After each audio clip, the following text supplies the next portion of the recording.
Oh, hello, everyone. Welcome to the Calyx. My name is Becca Scott, and I am your keeper of arcane lore for the evening. I'm so excited to have you back for part 2 of Mr. Corbitt, a terrifying scenario found in Mansions of Madness. And we're playing Call of Cthulhu, which is the greatest role-playing game of all time. I gotta say, horror is the most fun. And fight me. Just fight me on it. As my players wait in the wings and can't fight me on it, I'm gonna keep saying things that they disagree with. Thanks so much to our sponsor, which is the creators and publishers of Call of Cthulhu, Chaosium. They've given us a discount code, the Calyx. You can get 10% off your order at chaosium.com with our code, and it makes us look good. I did find out a fact about this. It's only on the first order you do with that code. So make sure if you're thinking about, buying a little here, a little there, use it on the big one. That's what I found out. And I also want to once again shout out my new favorite product that they sent me, which is the Malleus Monstrorum. It is a 2-volume epic voluminous bestiary of not only Cthulhu mythos creatures, but also Cthulhu mythos deities in volume 2 there. Oh, volume 1 is deities, volume 2, bestiary. And if you are a keeper, or if you just like monsters, or you like having really cool coffee table books with scary critters in them, they're not critters. They're creatures of eldritch horror. They're super sweet. Also, you can get the same thing in a deck version, which is always fun to have fancy flashcards with scary monsters on them. What's this one? Don't worry about it. It's fine. Oh God. Side note: from now on, we should probably do a tarot reading or a monster reading, and I'll describe to you the way in which you horribly die at the hands of that monster. Just a fun idea I had right this moment. Thank you to our mods for sending me a plushie of a Cthulhu, which I'm very excited about. That's not from our sponsor, but make sure you go to chaosium.com to buy your Call of Cthulhu products, because you also get a free PDF when you buy a hard copy if you buy it on the website. And that is all the fun things I have to say. And without further ado, let me bring in my beautiful players before I torture them and ideally kill them, because this is Call of Cthulhu and it's dangerous. It's just they roll really well. So that's the problem I have. Also, I like them. So I want them to not die, but I want them to die. It's a very, there's a dissonance, a cognitive dissonance happening in my brain. Anyway, let me tell you about one of my favorite people to play with. She just makes the craziest decisions and gets herself and fellow players into worse trouble than the monsters we're trying to get them into, which is infinitely entertaining for me. You can find her on Failed Save at the Pixel Circus is a channel you should be following if you're not already, and also is a DM of Salt Bay at Saving Throw. Aabria Iyengar! Hi! I need you to kill me tonight. I want it. I need it. You looked into my eyes when you said that, and so now I have to do the thing you want. Please. It was also really sexual. And yeah, I'm sorry a little bit. No, don't be sorry. I left off the mommy part. That was... Well, I'll definitely kill you if you call me mommy. I'm just saying. Anyway, this show took a turn already, and we're only 7 minutes in. Welcome, everyone. We'll get to what you have done in our recap. No regrets. Yeah, Cass is a wild card. What can you say? Just making choices out here. Stealing rugs and shooting guys. I love it. I love it. I love it. You're living the 1920s gangster life, and you're doing it right. Yeah. Let's bring in our next player, also on Failed Save, which is a show on twitch.tv/The Pixel Circus, and plays old man named Murray, I believe. I only have circumstantial evidence and a few raids to inform this information, but she looks great with wrinkles. She can also be found on Clear Skies at Q Times, and one of incredible crafter, incredible maker of things, incredible knower of the time period in which she plays. Gina DeBevo. Hello. You were like, I can't wear that headpiece. It's not time period appropriate. I did do that. I am that person. But I love that about you. And your lipstick matches your shirt. I noticed I'm also a continuity person, so I was like, I wore that. I'm lacking a handful of pieces and added, but it's fine. I'm happy. The continuity of your library does all the work. Exactly. I so tidy to live here. It helps when it's just a picture. What? Never have to clean anything if it's just a photograph of a house. Same with mine. Just kidding. All the junk goes in this side of the frame. Don't look in those corners of my room. You can see it. It's not there. That's correct. Unless you forget you're on a phone call with important people and there's just like dog toys scattered and this guy's rolling around on the floor. It's fine. It doesn't This guy, who are you referring to? Cthulhu, which he needs a name. But we can get to that. Oh, the fuzzy? The fuzzy. Yeah. It's a Cthulhu plushie. It took me so long to see the face. I see it now. I thought it was like on its side. I have that plushie as well. What? It's what I designed a little quacking after. My puppet, my little quacking puppet. Well, we could talk all day. I know. about I'm sorry. We need Tiny puppets, and I want to, but we promised we would give them part 2 of this adventure tonight, and we also we're missing someone. Yes, this is a fact. We must rectify this. Rectify rectum sphincter. Got there early. You're welcome. We got there so Shows the fast. Anyway, let's, without further ado, rectum sphincter, let's bring in this incredible woman who I've already tarnished her introduction by saying these disgusting words. And it's natural, it's human, or non-human. Anyway, she's an incredible singer. And someday I'm going to get her to do more music streams on her Twitch channel, twitch.tv/day, which you should be following as well. You can find her guesting on Void Cat Gaming as a homebrew RPG show where she is a player. And she writes beautiful poetry. It's Jessa Day, everybody. Hello. I'm just in the backstage. Like, I have all the commentary. I'm like, no, Aabria, don't die. Gina, you look beautiful. I have an idea for the name of the Cthulhu plushie. Ooh. Mandu, because it's short for Kathmandu, Mandu, and kind of sounds like Cthulhu. So, Mandu. Okay, well, I need chat to approve because this was a gift from a Christmas gift from the mods, and I think that they will. I like it. An awesome name. Cthulhu Mandu. Cthulhu Mandu. It's so cute. Mandu. It sounds like an off-brand Mountain Dew sold at like Kroger. Don't you do the Cthulhu Mandu? Yeah, it tastes almost the same. Snap into an Eldritch Horror. Dance. Yeah. When your mom will get you the name brand at the store. We have Cthulhu Mandu at home. Told you not getting you that name brand stuff. It'll rot your teeth. You gotta rot your teeth at a discount. All right.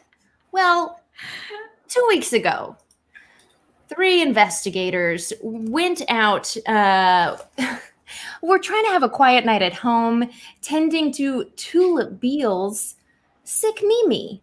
Mimi's not just sick. She just claims she's dying. We don't know the validity of this, but she has requested Tulip come to her in her home in the suburbs of Boston to care for her. And of course, Tulip called in her 2 girls, Cass and Evelyn, to, chill for a while, come vacation in this sick-ass mansion, and just have a very chill couple weeks. But that all changed when Tulip spied Mr. Corbitt across the street carrying a package. Dropping said package, out rolls a baby arm. Tulip is not one to hide in the shadows. You have thoughts? Allegedly a baby arm. Mr. Corbitt Baby arm cast. did maintain it was a tree limb covered in moss and fungus. So, there's 2 sides to every story, I guess. Lies and slander. And let's see. Then as, oh gosh, where do we start? In my notes where I've already forgotten. Okay, so you wait until the evening and then head across the street to investigate further what the F is going on with Mr. Corbitt, the kindly neighbor. The 3 of you peek into the basement window where you had seen a light recently go out, and the neighbor woman, one of the 2 neighbors, Rebecca, comes to peek on you. The Tulip, of course, bribes her away, and she doesn't bother you anymore. And then the 3 of you lure out Jessica. I call her the scampering woman thing. You named her Jessica. Yeah, Scuttles. Scuttles! To those who weren't here last time, this is a woman's head with preteen boys' legs coming out of the side of the head, and no body, but just a woman's arm. And as Cass cleverly discovered, a left hand that used to have a ring on the ring finger and no longer does. This thing you named Jessica, you brought back to the house. You put it in a dog cage. You fed it dog treats laced with belladonna to help it sleep. and the next morning went to investigate further. In fact, you saw Mr. Corbitt looking around the street as if he'd lost something and then heading off to work, where you followed him in your car. And when he didn't immediately give up information when you visited Corbitt's Imports, the warehouse from which he runs his importing and exporting business, you went into his office, you held him at gunpoint, you beat the crap out of him, you told his employees not to call the police or they would die, and then you stole some rugs, Cass. I needed rugs. That's my girl. You tulip. Well, seemingly on your way to visit the sanitarium to find out more. Oh, after Evelyn had used her library use roll to find out, to find not only the obituary of Mr. Corbitt's deceased wife, but also a little bit more about missing animal carcasses in the woods and a certain man that was a hospital orderly that was held in the prison and then released. Mr. Corbitt, of course, was not listed in said article, but it did seem suspicious to you. And then you planned to go visit the nurse that had gone insane after being the midwife to the stillborn birth in which his wife died. You never got there, though, because you swung by home to pick up your new pet, Jessica. And it turns out someone had given her a little too much belladonna. Evelyn tried to resuscitate her with CPR, which blew right out her sphincter. And she does not seem to be alive at this moment. Around the time that Evelyn was doing this, the cars in the street with Cass and Tulip in the back, holding a gun to Mr. Corbitt's head, an upstanding member of this community, outside of his own house, when the neighborhood cop that everyone knows, what is his name? Bilmer Fudgens. Bilmer? That was the one name that was not pre-written in the scenario. You're welcome. And Cass, to protect her and hers, did shoot this Bilmer Fudgens in the chest as he was leaning to see why the man he knew was being held at gunpoint in the back seat. And now there's a dead cop on the metal surgery table in Mr. Corbitt's laboratory in the basement. And Cass was on the street. And that is where we will pick up our adventure. Cass is on the street, having just fed a belladonna-laced dog treat, after rolling critically to have had one in her pocket, to Fido, the pit bull that belongs to the paper boy. The paper boy who has just asked Cass, after rolling a critical, a 1 on a percentile dice, to see if he noticed the blood that you had dispersed in the road using your hooch to sort of water it down. He asked why Mr. Corbitt's door was open and if that was blood. And let's pick up right there. Cass. Who? Oh my. Now We should. Go ahead, little boy. I told you, Mr. Corbitt there, he helped me when I was a young boy, and I see that his door is open and you were standing here and there is blood in the street. What's this about? Why's my dog asleep? Young boy. How old are you? Like 12? You look like you could be on the side of a woman's head, those legs. Anyway, we should go find out what's going on with Mr. Corbitt. I'm having a whole day right now, and I'm, a woman and easily scandalized. Vapors, bring your dog. Let's go inside. I'm sorry, ma'am. I didn't mean to upset you. I know how the women folk can be so tender and sensitive. And I am frail. Fido seems to have just passed out. Oh, my goodness. He leans his bike. He just puts it in the grass in front of Mimi Beale's home across the street. And he tries his best to scoop up Fido. Actually, let's see if he gets a strength roll to do it, because he is a 12-year-old boy. And this is a big-ass dog. I can't get over. Oh, How you old rolled are a you, 2. young man? Your legs look like they could be on the side of a grown woman. Hey, what'd you say about that? He's wearing jean shorts that go up mid-thigh. He's riding a bicycle. This is what boys do. Or they're kind of like a slack material. They're not jeans.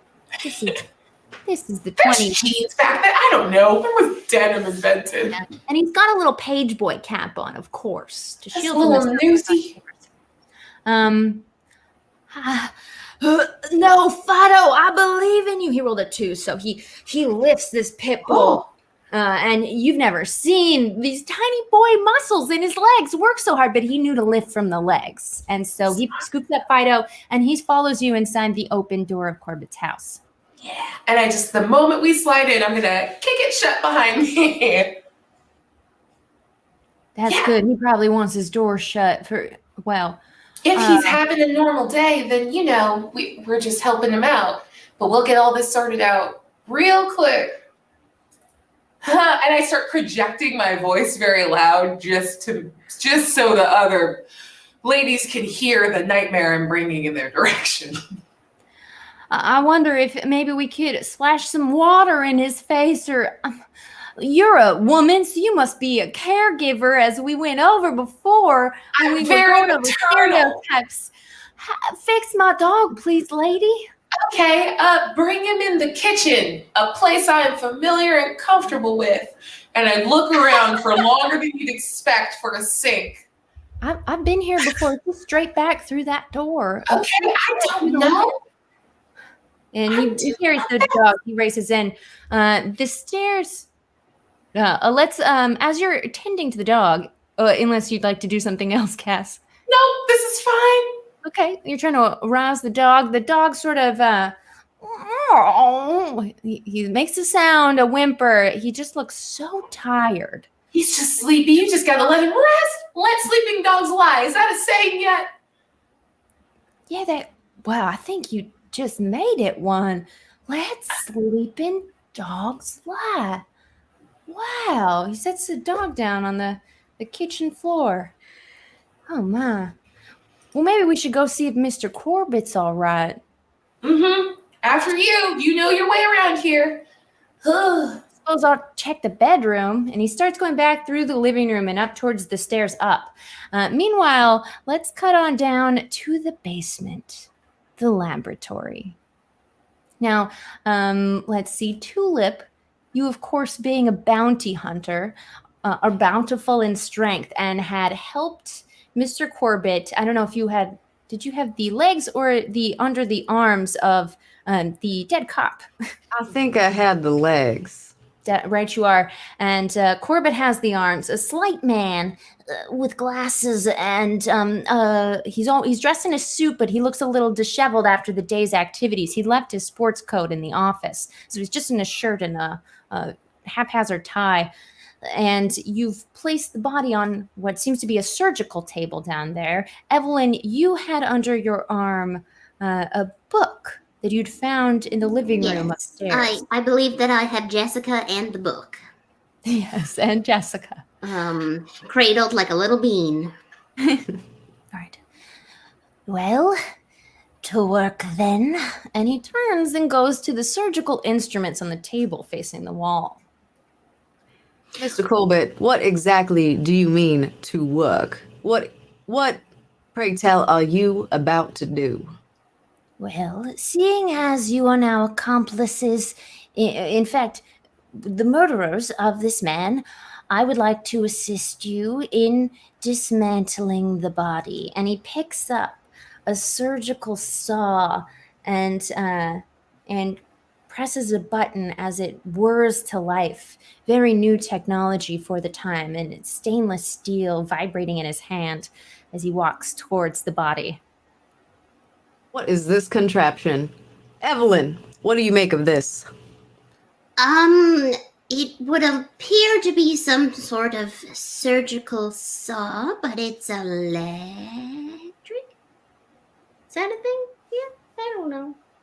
1928? I mean, we do have electricity, but... Scientist. Yeah, but this is normally for, like, cutting turkeys, and I don't know if this is... I've never seen it cut into a man, so no. He goes to work on the right upper arm, and he just cuts into the shoulder straight through the clothes, the uniform of this officer, and starts to saw his body apart. Did I know how this young man died? That's right, you told me in the car very drastically. A lot's happened in the last 5 minutes. I'm so sorry, Evelyn and Tulip, because Tulip, you may or may not have seen someone die in your time, but I don't think you've seen them dismembered before your eyes. So I'd like you both to roll for sanity. I have not seen a human dismembered by another human, which is strange. I have not seen this either. I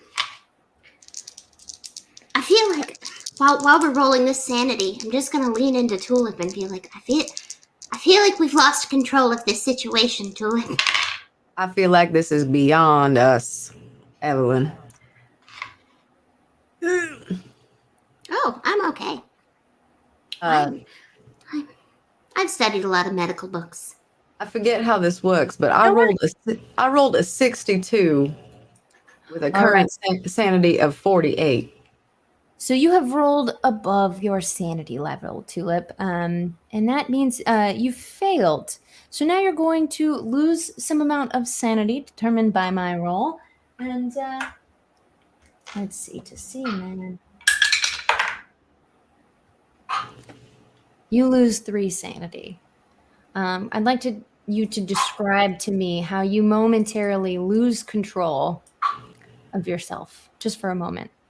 Tulip, being usually put together, kind of cracks a bit and starts questioning whether I'm sorry, I have to get the ding. Is that Get the ding? I have to get the ding. I was holding in my knee to yell ding ding. How's the sanity for 1 second? I gotta satiate the pupper. Hold on. All right, we're gonna check in and see what Tulip is doing to react to. Oh, I ate the cherry, which is just soon. As we go back upstairs and check with Silverfish Sterling. Oh, he doesn't seem to be in here. Imagine you're up in the bedroom at this point. Yeah, I think she's just sort of pretending to look around and is just sort of like intently watching this boy to like figure out what he needs to get him to go away. Well, this is the strangest thing. I imagine he'd be at work at this time. Typically when I deliver his paper, he is. But why was his door open? And his car was his car in the driveway, or was... There's a different car. That's right. He drives a red car. And that car was black. Well, maybe he's at work then. And we should just not worry about this. I don't know, but how do you explain that blood that I identified? Are you sure it was blood? I thought I saw and smelled alcohol, which I would never touch. I wouldn't know what that smells and tastes like. It is. I didn't say anything about taste, little boy. All right. Fair enough. Well, I have used it on cuts and scratches before. Well, what do you want to do about it? Is there like a local constable that maybe you could go find on his foot, his beat? I don't know if it's that serious of a thing. Do you think? Do you think I should call Bilmer? I don't know what to... And she's just going to start to try to dramatically cry and fling herself onto the bed because she doesn't... I'm just overwhelmed and I don't know what you're implying.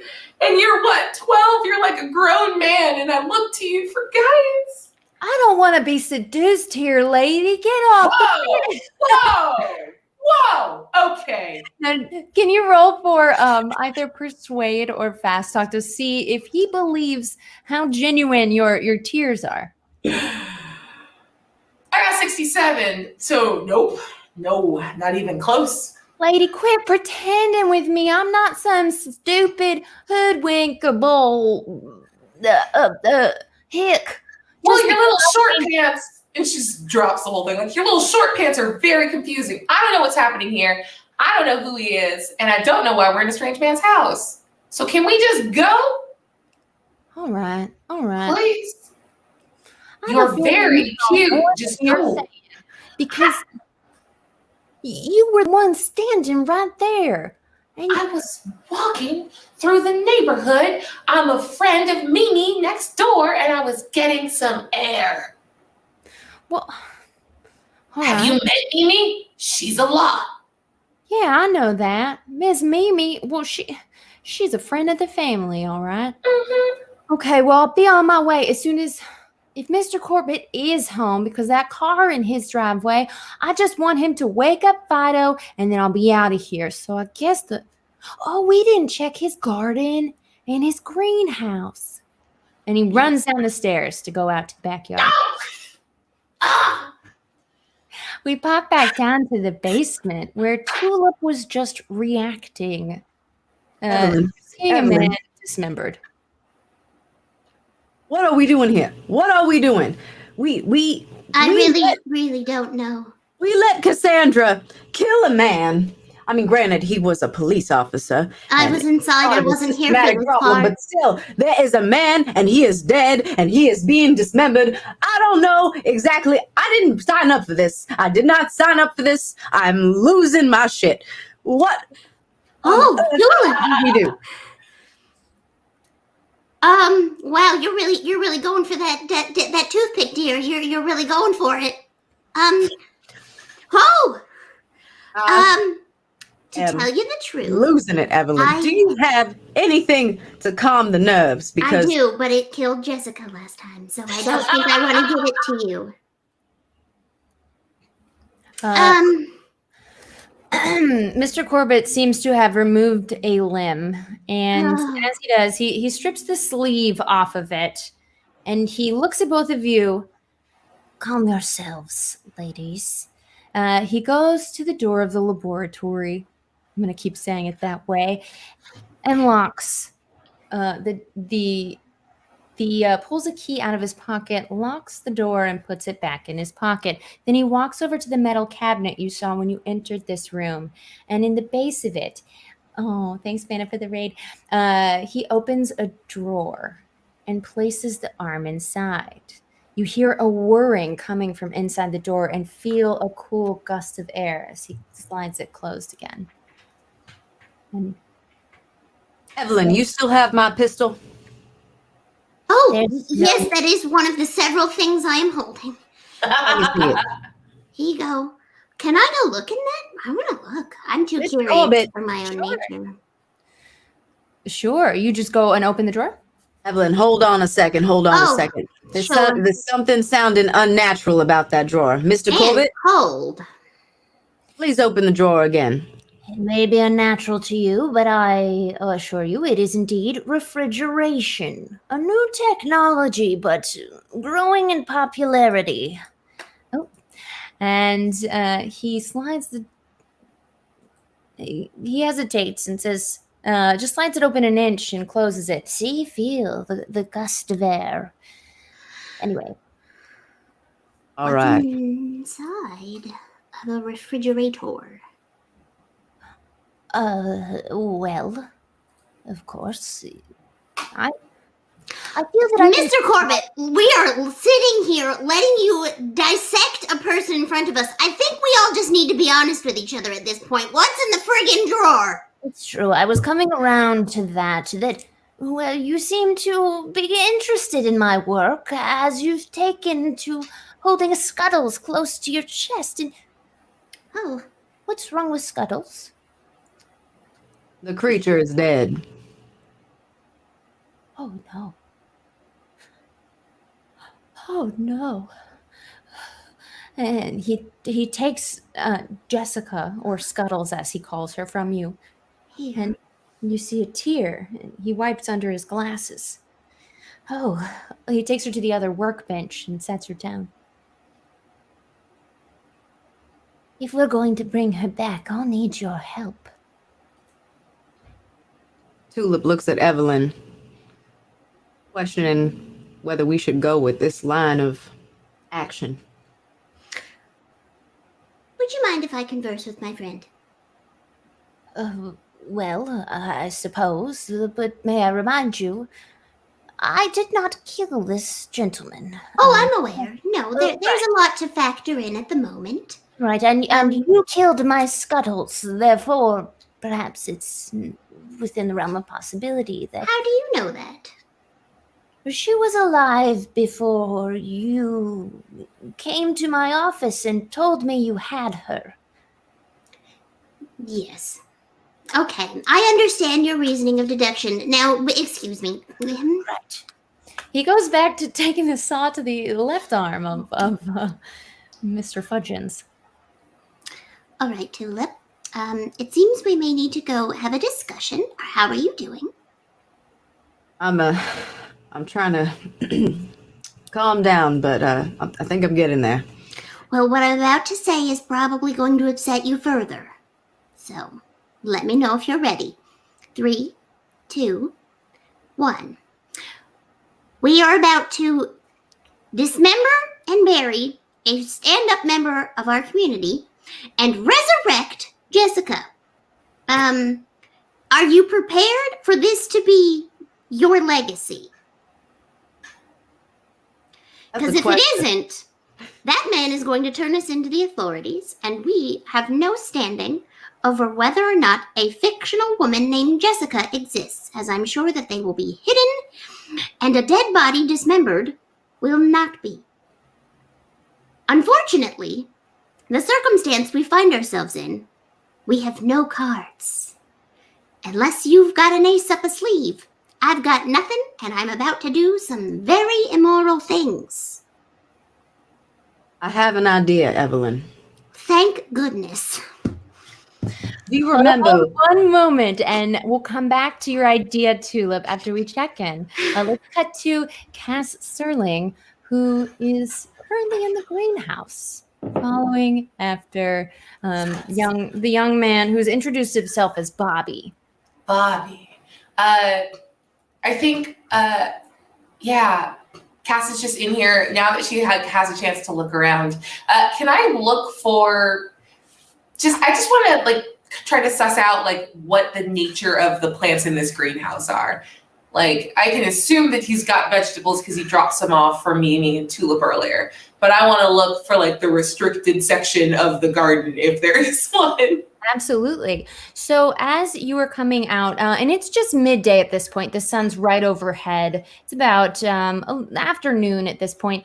You came out the kitchen door, and on the right side of the backyard, you saw a garden patch, clearly tall vegetables growing very bountifully, must be well fertilized. And then on the right side of the backyard is the greenhouse, approximately the same size, 20 by 30 feet, very large. And that's where he went into calling Mr. Corbitt's name. So as you go in, let's give me a botany roll. Ooh. Okay. I got a 40. Can I spend 5 luck points? Sure. Let me pull up. Let's see. What does Cass have? This was a new one. Yeah. Does that make it a success? Just a regular? Yeah. Okay, it just gets me to a regular success. Yeah. Please spend your luck. So as you look around in this greenhouse, there's a number of exotic plants, some that you know from your skill in botany and your recent studies in your bootlegging endeavors to, infuse with lavender, perhaps a fennel scented vodka. I don't know who would want that. I kind of want that. That's a good idea. Write it down. There's many strange fungi, and orchids specifically are something you notice. Things seem to be very delicate and sensitive to light. As you open the door, the sunlight streaming in from the bright day, you almost felt like the plants near the door almost recoiled, but when you looked, you didn't see them moving. And you notice that these specimens are rather unusual, and you know that they are only found in the remotest parts of Asia, Africa, and South America. He must have imported them. Okay. I was gonna say how could he, but that makes it. Bobby, don't touch these plants. Wow. I didn't even know. He only let me in here for a few minutes last time. These are so beautiful. I'm just going to touch them a little bit. Wait, I don't. Go ahead. And she was gonna like stop and then just see what happens. You let him go around touching all the plants? Yeah. All right. Is that really what you wanted, Bobby? You just wanted to get into his little garden back here. Well, I'm curious and I want to look around. All right, I see you. Well, have fun looking through the garden. And then we'll put all of this to bed and you can go home and take Fido. And we'll leave our dear Mr. Corbitt to whatever special rendezvous he's got going on right now that we don't need to interrupt. Oh, you think he's doing grown-up stuff. They were about to teach us that in gym class, but, well, my grade wasn't old enough to learn yet. Anyway, I should learn next year, but all I know is, and as he's talking about what they're teaching in sex ed in 1928, he's reaching over and stroking a plant as he absentmindedly looks at it. It is a purple flower with spiky blue-green leaves, and it seems to sort of twist towards him a bit. And you notice the air start to manipulate in front of the plant as something starts coming towards him in the air. You can see he starts coughing. Oh no. And it starts, you see little tendrils from the center of the plant just seem to grow just a tiny bit in his direction. And as he looks at his hand, the tips of his fingers start smoking and hissing as if covered in a toxic acid and start to melt away before your very eyes. I'm going to need you to roll for sanity. Oh, God. I have so little. Please no. Okay, I made it with a 36. I know you begged for death, but I was really hoping to see you one last time. Yeah! It's not going that well. I made it by 1. This is not good for me. Oh, gosh. Okay, so I'm going to have him make a roll real quick. Don't kill Cass. Yeah. Does Cass have any maternal instinct? I don't know. See what I say. Rolling for maternal instinct as he starts. I can't breathe. Help me, please. And you see a sort of necroticism reach up his arm as it quickly travels. It seems to be the gas that is sort of floating in a cloud towards him. Just makes anything underneath it begin to rot just a little bit. And it goes up towards his face, and you see some gas going into his open, gasping mouth. Oh, my God. Cass looks at him and then looks at the plant. You know what? I'm so sorry, little boy, but I did try to get you to leave earlier. And I'm sure it's going to be fine. Hold your breath. And Cass is going to turn and run away. Excellent.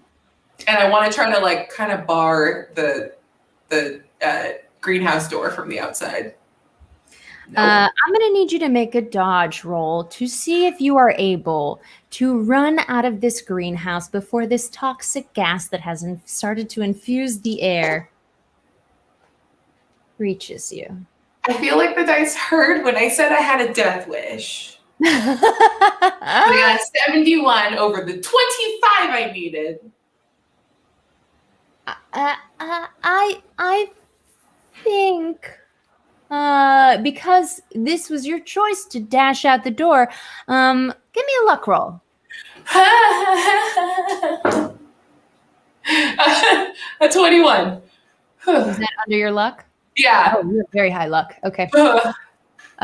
You're able to make it to the door of the greenhouse, which was left open. You take 2 HP of damage as you get a breath of this thing inside of your lungs as you get out the door and slam it behind you. Do I remember where I just want to start heading towards the only room it's the basement, right? I did hear that before I dealt with this little newsie. Right? I don't know if you did, but you did check the inside of the house very thoroughly. And there are, as you turn back towards the house, you can see there are closed cellar doors on the outside of the backyard, Okay. into the house. Yeah, then I'm gonna go and knock on those doors. Just hello? There doesn't seem to be an answer at the door. I'm gonna try to break in. The doors are left open. Yeah. Okay, then yeah.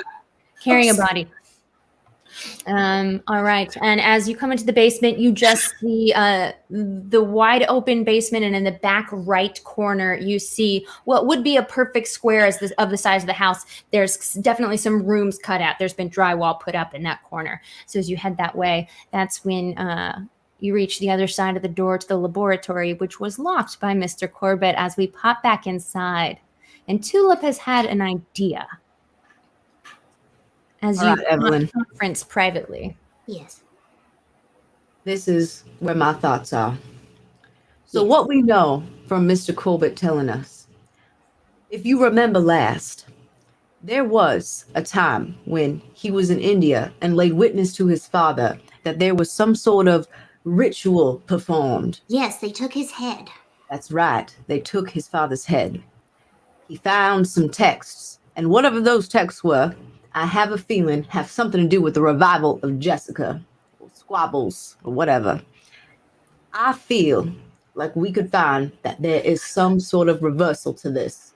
Or I do not condone or agree with this. I do not think the creatures should be brought back, as I am fond of creatures. This is an anomaly. This is taboo. This is not natural. And I don't think we should be assisting Mr. Corbitt in this. Yes, we may have been assisted Cassandra in killing a man, but that was to cover our asses. Okay, so I'm getting I think I'm getting it.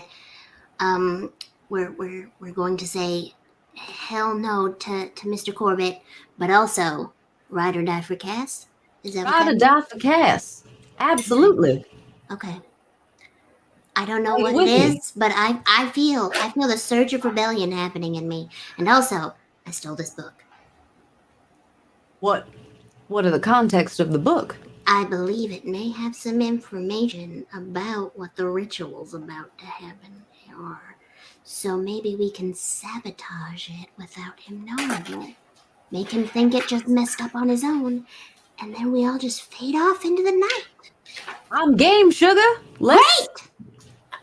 All right, as our timelines merge, Cass is on the other side of this door, and if you want, you can knock or try the doorknob. No, I'm going to hear you trying the doorknob there. Yeah, I'm just jiggling the doorknob and then start knocking. Mr. Corbitt! As he pauses his drill, having the left arm fall to the floor as he does. Yes. I believe our third partner is on the other side of the door, and we are ready to cooperate. Right, thank you. Yes, of course. He picks up the limb before walking over to the door, pulling the key out of his pocket and unlocking. He opens the door and waves the hand of the dismembered police officer. Oh, I'm so sorry. This isn't normal. I mean, please, come inside. I in no way believe that. Cass just said bullies her way in.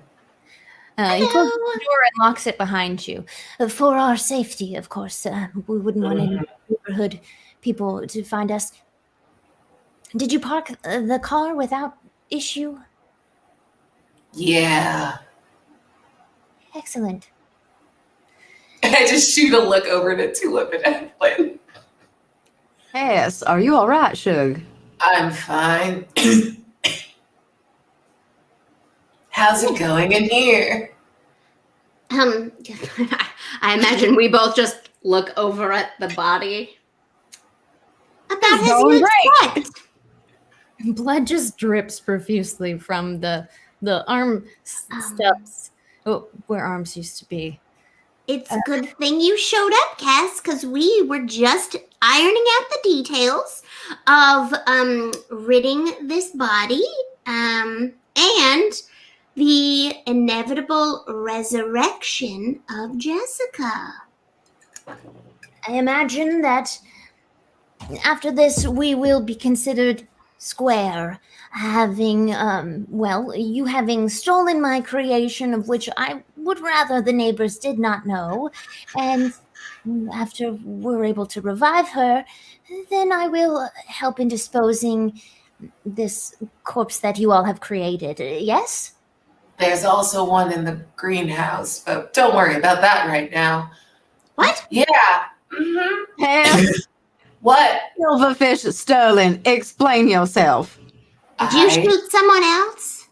No, What I happened? didn't. Oh, I think it'll just upset the good doctor here. You have weird plants in your greenhouse, and one of them killed a little newsie.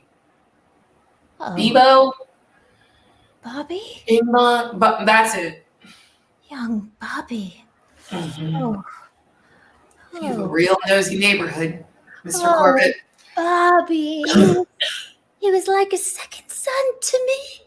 Uh-huh. Excuse me. And he turns to the wall and silently you see his shoulders heave a little. Oh, Bebo, not Bobby. Mr. Corbitt.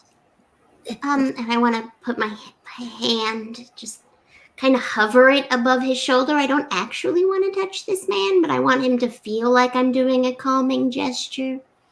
Oh, yes. Forgive me for intruding. I would just like to say that all of this is very fascinating to me as a person who likes to educate myself on anything I could possibly get my eyeballs on. I like them in my head, by the way, not anywhere else. Oh, I would. And just checking, just testing the waters of this newly formed relationship. You have a lot of dangerous things around it. Maybe after all of this and we're all square, maybe how about a little house purge? Maybe a little spring cleaning of all the death. It might improve your mood, just saying. Oh, no, I've never killed before. No, you just have things around that kill. Oh, no, not in fact, no. Hold up. Sounds No, like your I am plants dying murdered. of a plant from your greenhouse. I was just going to say, Cass, would you mind rolling a constitution check for me? Oh no. Oh no. Okay, I have a high con. It's gonna be fine. I don't know what I did to these dice. You asked to die. I got 80 over my 70 that I needed. Oh no. Oh, that's a failed con roll right You there. looked Becca in the eye and said, Mommy. I did. I thought I was being spicy. Cass. Do you know how many cool crits we did last time? I The know. spiciest right now. You lose a spicy 3 HP. You Oh. cough up blood into your hand, and you see the blood start to sizzle in your hand. Yes. Seems to be sort of immediately starts to burn your palm. I'm fine. I wanted to, your greenhouse, sir, is very dangerous, so I don't buy any of the shit that you're putting down about you not being responsible. No, you're a murderer. You're some sort of weird scientist, and I hate this place so much. What Tulip is your takes- HP at now, Cass? Huh? What's your HP at? 7? Now, No, I'm not, I assure you. But, Well, he's holding the left arm of Mr. Fudgens.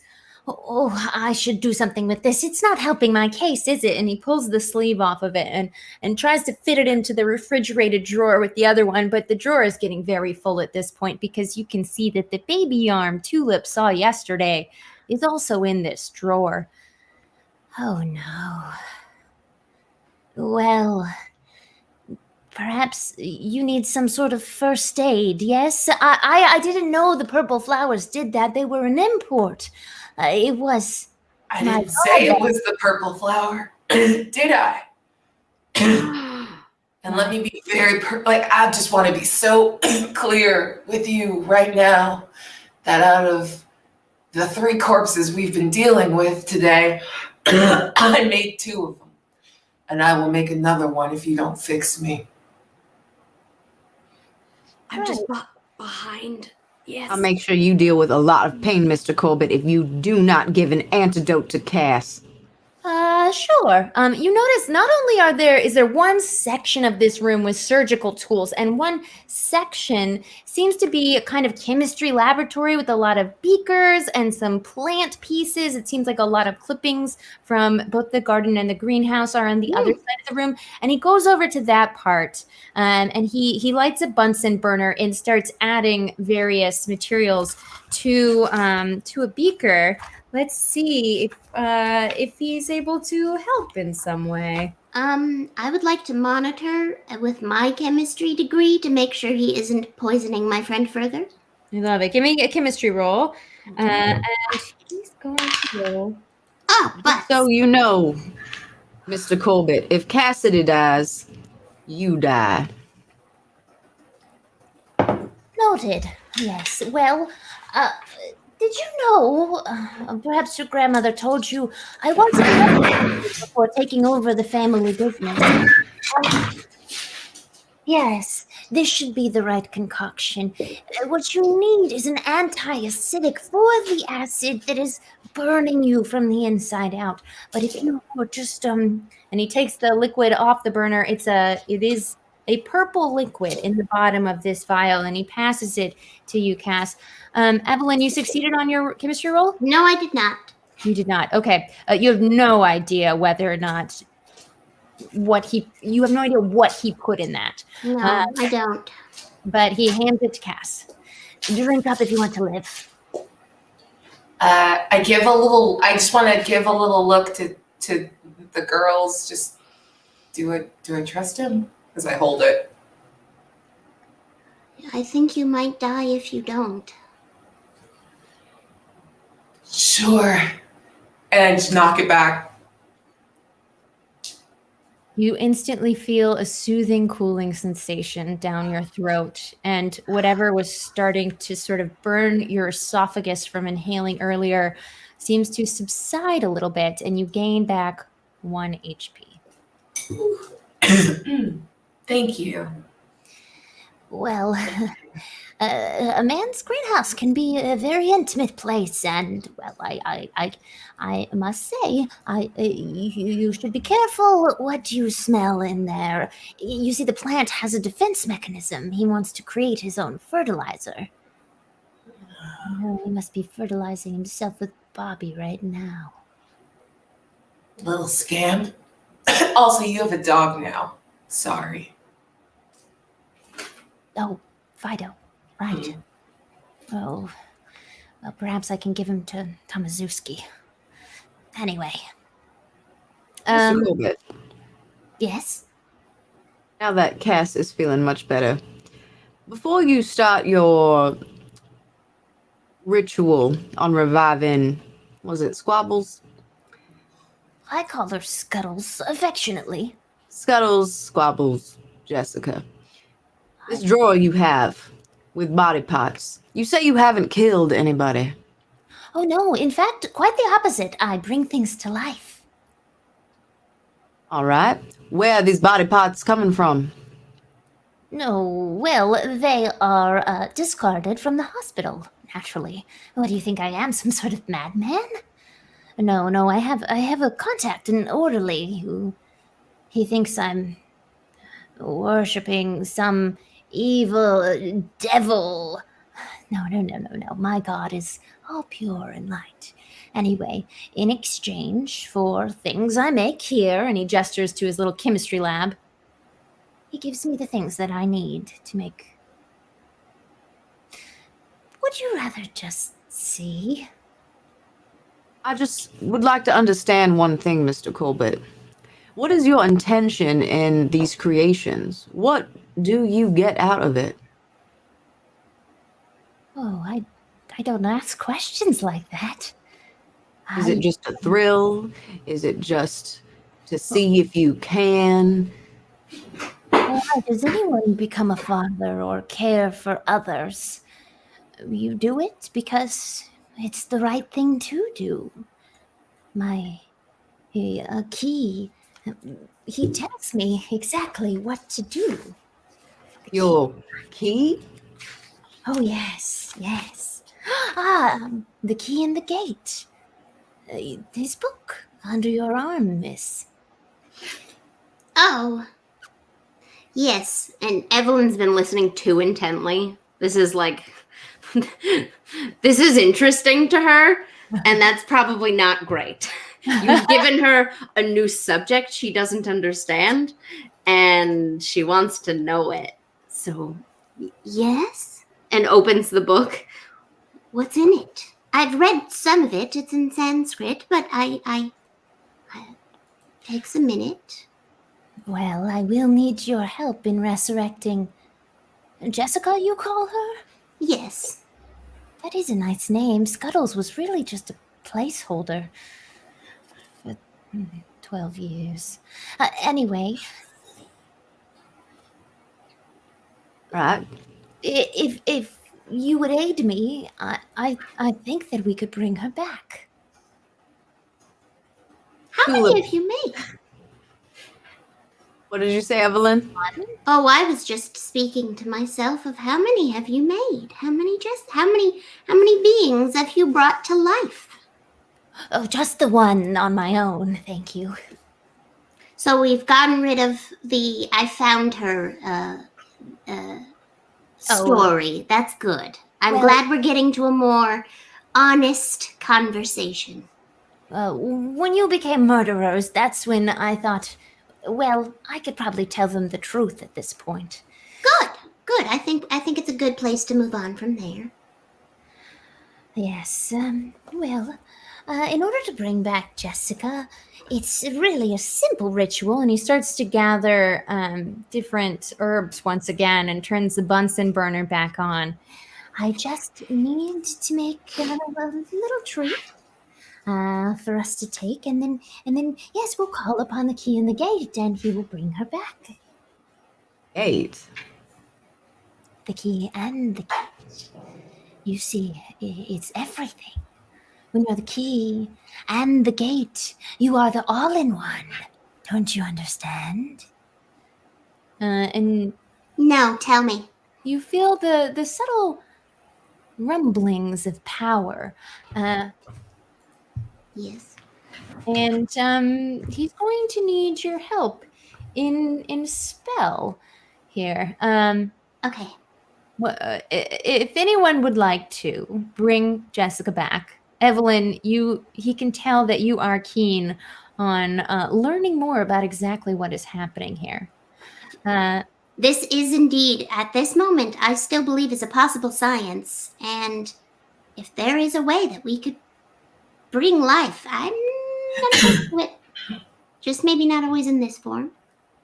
But He opens the book that you've just offered, and he opens to a page and starts chanting in Sanskrit. Words from the page, and then he looks up and he continues to chant as all of you feel a sort of vibration in the room around emanating from him.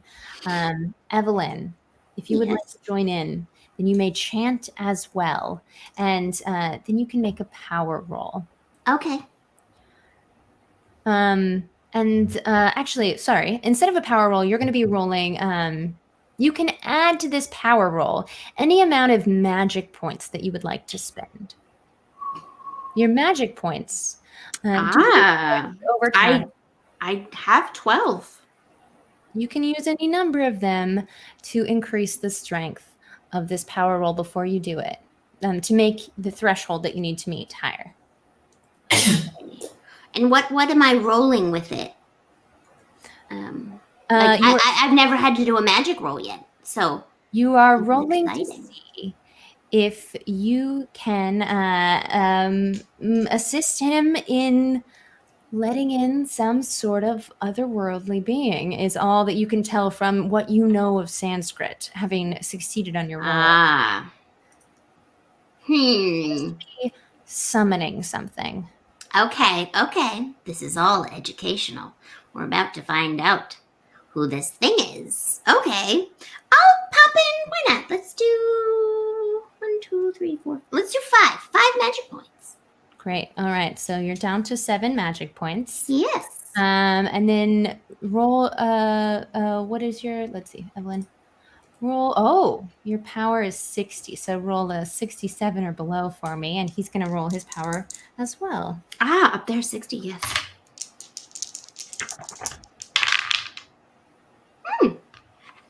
A 19. Under 60. Very good. 19 under 60. Incredible. Fun fact, he rolled a 93 on his 95. What an amateur. First time reading the book, and I'm better at the chant than he is. You join in the chant, and the two of you create a sort of blue light as your hand reaches out towards Jessica, and you see a sort of blue mist flow from your body into hers. And she instantly, her eyes, which were rolled back in her head, focus straight on you, Evelyn, right away. And he continues to chant. He seems to be continuing to work on something else. And as Jessica, with her 2 legs, stands up on the desk and scuttles over towards you. Yeah, Cass, Welcome back. doing? I am just looking at Tulip like, is this okay? It is not. Evelyn, stop chanting. Stop chanting this instant. I'm going to need all 3 of you to roll for sanity. Yeah, that feels right. Life a non-human thing. And Evelyn, I think you might have a slightly harsher results if you fail this sanity roll. Good to know. Then it's a good thing I did, huh? You succeed? No, I did not. 15. Okay, that's a success. Cass? Oh, that's super fail. These dice only know big numbers now.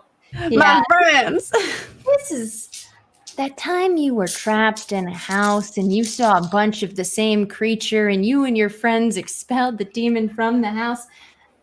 This is way worse than that. You lose 5 sanity. And I'm going to need you to now make an intelligence check for me, Cass. And this is an intelligence check you want to fail, because if you lose more than 5 sanity at once, you don't want to understand the things that you are seeing. Because if you truly comprehend the gravity of summoning some sort of elder god into your friend's body to reactivate the corpse of a human woman thing, you're going to go temporarily insane. Becca, you know my int is very high. So of course I passed. Got 65 under my 85. Woo! Either you Goodbye, may everybody. you may tell me exactly how you go insane, or I'll roll on our handy insanity table. Ooh. Which, hold on, I printed it, but I took off my leggings. This is going to be too much. Too much. Now Yeah, it's just funny girl. because she had to do the shimmy. Yeah, girl. Cute It's AF. a cute dress, though. Very cute. And that Yeah. belt. Okay. Right? And the chains. Like, hello. Yeah. Now I want to honor that she went and grabbed a table. So yeah, go ahead. Yes, queen. Tell me how insane I am. Yeah. Roll again. I'm gonna reroll because I don't like it. Ooh, what's that? Give me something good. I apparently asked for this. Okay. You attempt to flee in panic by any means necessary, and you will continue to do so for a certain number of rounds. Yeah, you attempt to flee. Nothing else is going to influence your actions other than the need to immediately want to get the fuck out of here. Is there something big and heavy in this lab? Because I want to do it. I want to grab it to like break off the door handle and kick the door open. I will never be locked in somewhere again because that was my problem in the last house. It seems to be just a simple key and lock that he closed the door behind you with, so that is probably possible. Hold tight. Let me also just give you, I don't know, just let's see. This is what I came here for tonight. Let's go. What goes with that? I feel like you should have a fear of dead things, an intense necrophobia in combination with your need to flee. Anyway, Evelyn, you also failed? I also failed. What is happening? Just on the one that you said would be the worst to fail. Disaster. All right. So let's. It's okay. Curiosity killed the cat, and then the other half of the saying. I'll be brought back. Don't worry. If I die, bring me back as an eldritch horror. Oh my god. You lose 6. I lose 6? Yeah. Can you please roll for intelligence? And remember, you would like to fail this roll. Despite being, I'm educationally intelligent, not so much naturally. So, I soups don't succeed that. Do you roll low or high? I rolled very high. Oh, great. Okay. So please take off the 6 sanity. But as you are... Wait, rolling high is good?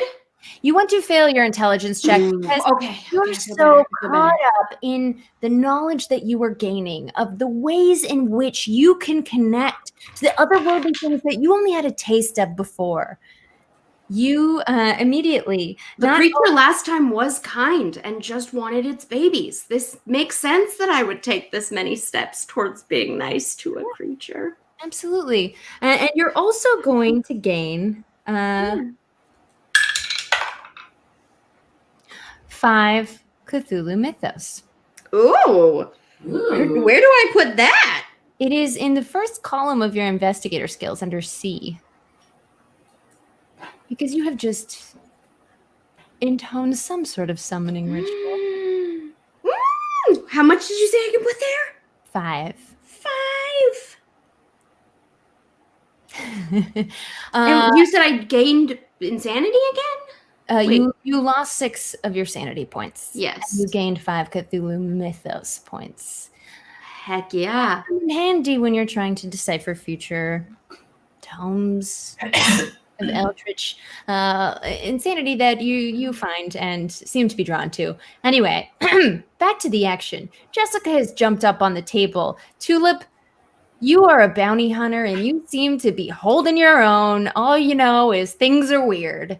As it jumps up, it doesn't look like the Jessica you knew before. This Jessica has a grayish blue tint to her flesh and starting to snarl at you, Evelyn, because you're the closest to her. And now don't be angry, Jessica.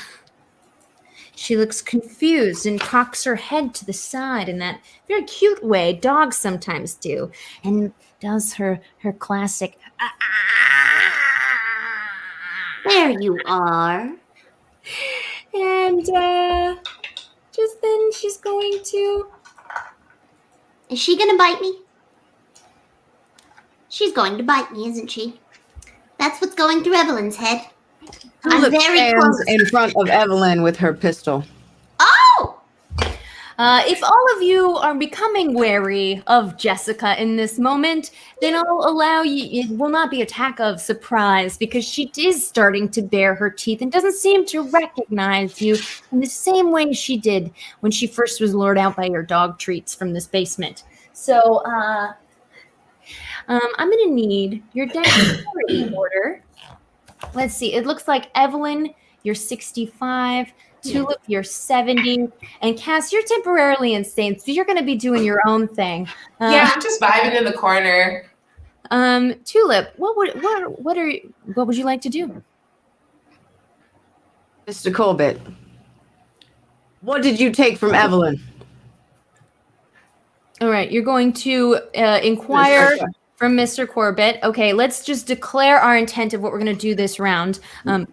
Before Jessica does what she was about to do. And Evelyn, what would you like to do? I would like to step away and really quickly read the ritual to find out what just happened. If a different soul enters the body, so as this isn't Jessica, it's just Jessica's body. All right, excellent. The book is still in Mr. Corbitt's hands, and he's continuing to chant. He did not stop, and you feel the power continuing to build in a cloud around him. But you can grab the book and move away. And Cass, what do you do? All I can think about is how much I don't want to be in this room right now. So I am looking for an escape vector. Okay, so there's the door you came in. Yeah. There is a closet, and you see. Well, I saw Mr. Corbitt lock the door, right? Yeah. So I would be going after him to get the key to unlock the door so I can, fuck off. Sure. He put it in his left pants pocket, and Yeah. all of you saw that happen earlier. He wasn't subtle about it.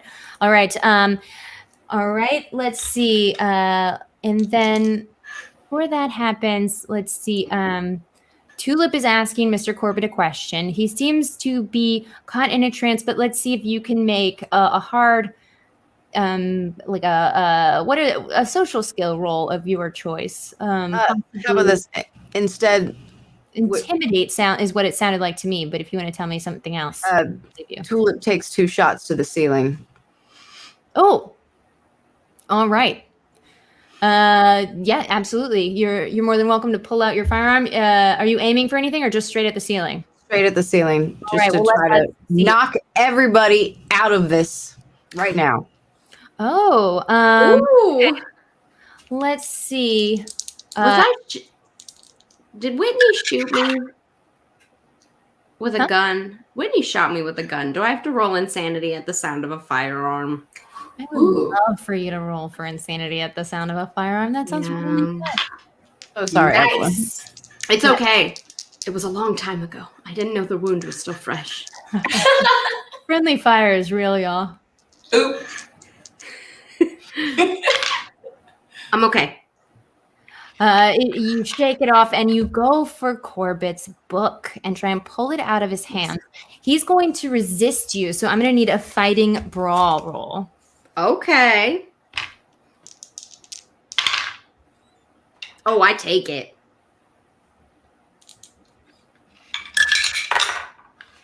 Oh, you what'd you roll? 30 under 40. Nice. So you have a regular success and he has a hard success. Oh, dang it. He rolled extremely well and he's not a very strong guy, but he is in this ritual.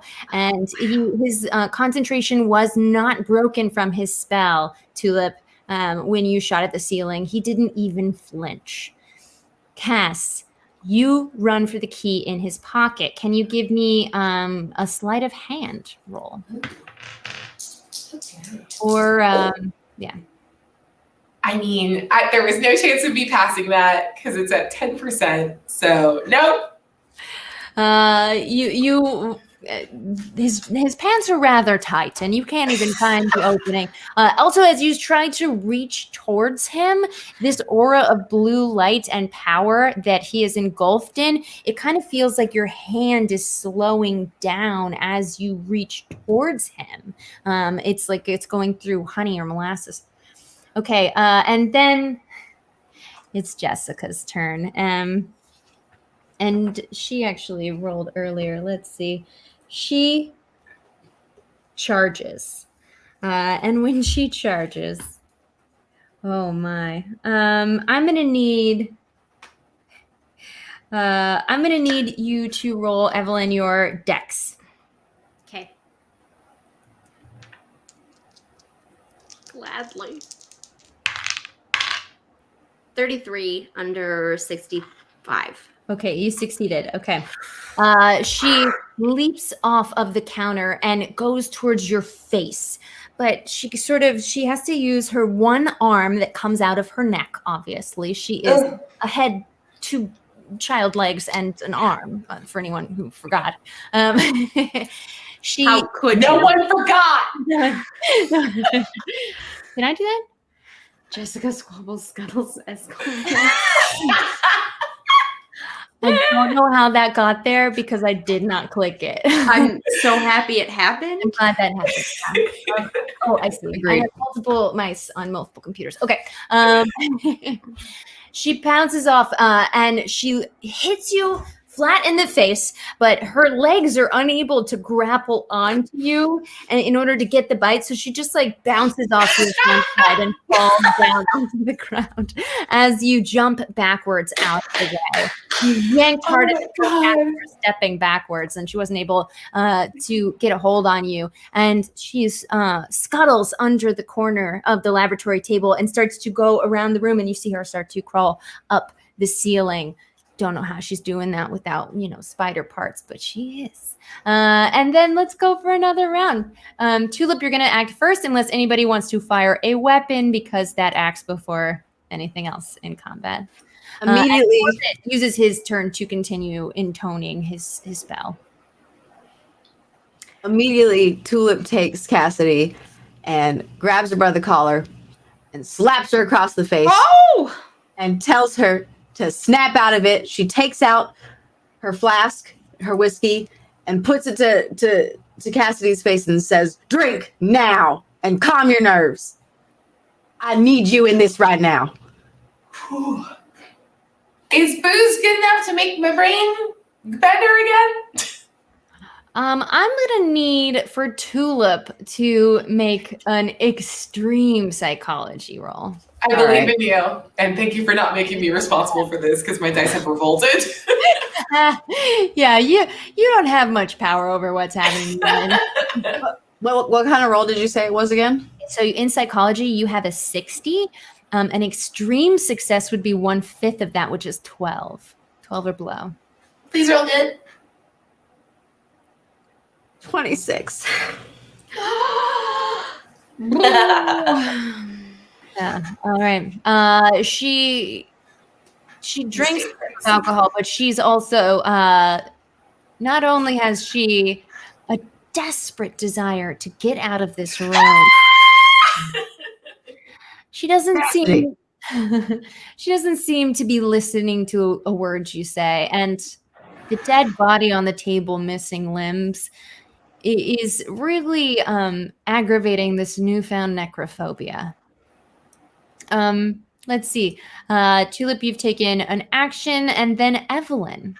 Yes. I will say, well, this thing just bounced off my face. So I think my attention is probably on her. And just a quick thing. Does Corbitt look possessed? Like, does he still sound like himself? Or because I still don't know what this ritual actually does. Asana, asana, asana. That's the only Sanskrit word I know. Asana. He is In a trance. His eyes are bulging out of his head. pupils were a hazel, and they seem to be turning black as the whites of his eyes grow stronger and bigger, and this blue light engulfs him.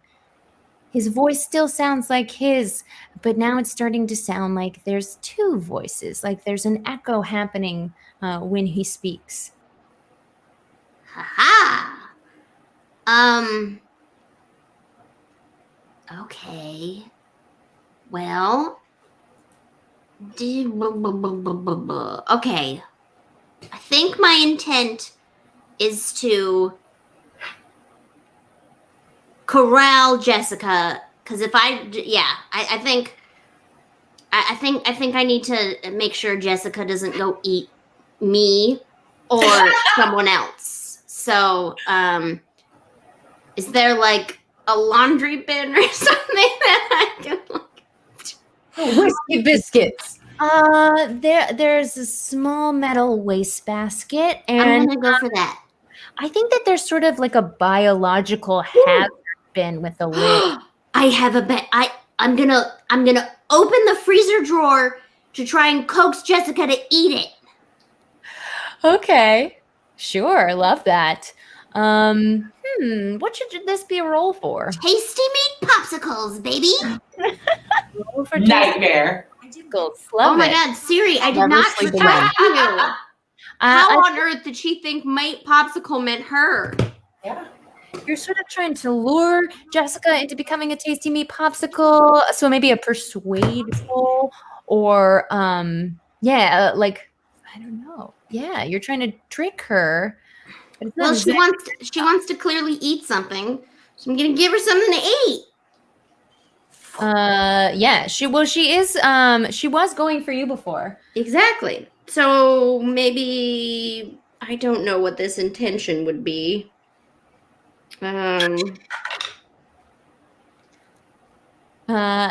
She yeah, Some let's version of distraction or persuasion. I'm not sure. persuade.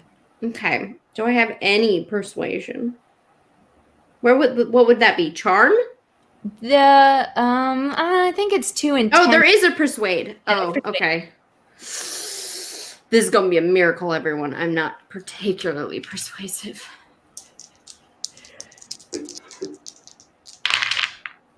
Miracle it was not.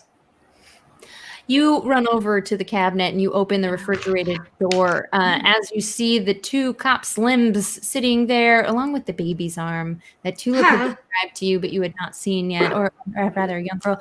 As you see this horrifying sight, Jessica falls from the ceiling onto the surgical operating table and starts feasting upon the open, bleeding wounds and licking at the left armhole where the corpse's arm used to be of Bill Oh, you brought your own lunch, I understand. Okay. And right at that moment, you feel a great infusion of power into Mr. Corbitt as each of you are blown back a few steps from the intensity of the power. And right there, we'll take a short break. Everybody, get your water, take your pee break, get yourself another drink, or maybe make some popcorn, and we'll be back in just in 10 minutes at 8:41 Pacific time, or 41 after the hour. Don't go anywhere.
What's up, folks? Thanks so much for watching the Calyx. I'm Becca Scott, and we're about to hop in to the second half of this evening's insanity.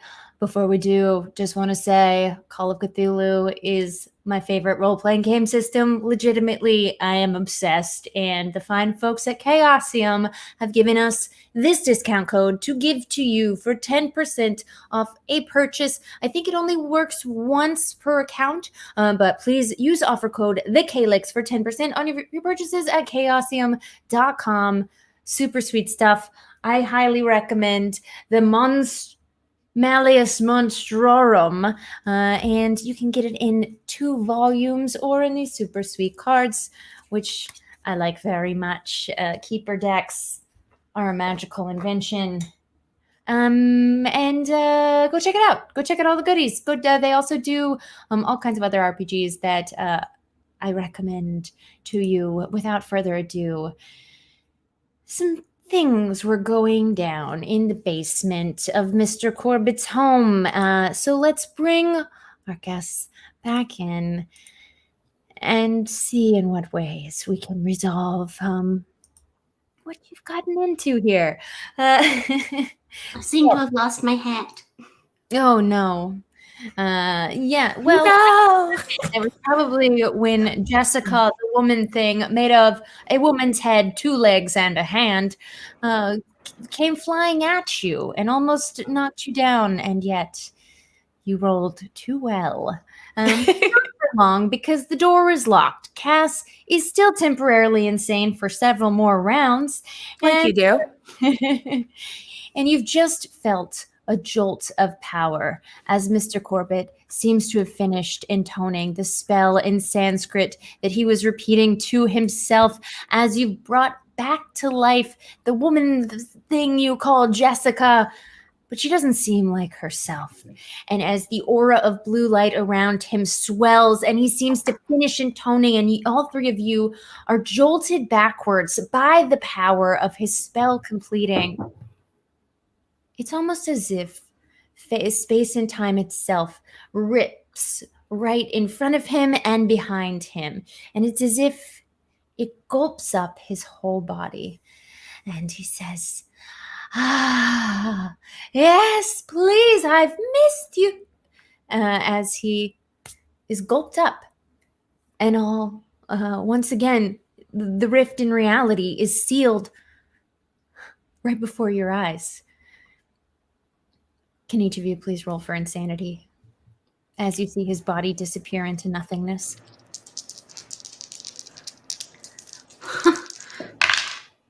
Whew. Don't you hate it when you read them the wrong way for a second? Yeah. Oh my God. Terrifying. Oh, but that is bad because my sanity's lower. Shoot. Oh no. I got an 8. Yay. I'm already freaking out. This is fine. Yeah, actually, you didn't even need to roll because you have No, I always did a good roll. as well as.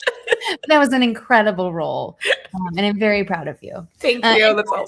In fact, we shall reduce the number of rounds in which you will try desperately to only get out of this room and nothing else. Tulip? I got a 56 out of a 45. Okay, let's see. Tulip loses 1. And Evelyn loses 1. This isn't right, but based on the things that you've already seen, seeing a man disappear into blue light is almost Relieving? childlike. Yeah, relief. Jovial. As you each scream and then look at each other and start laughing.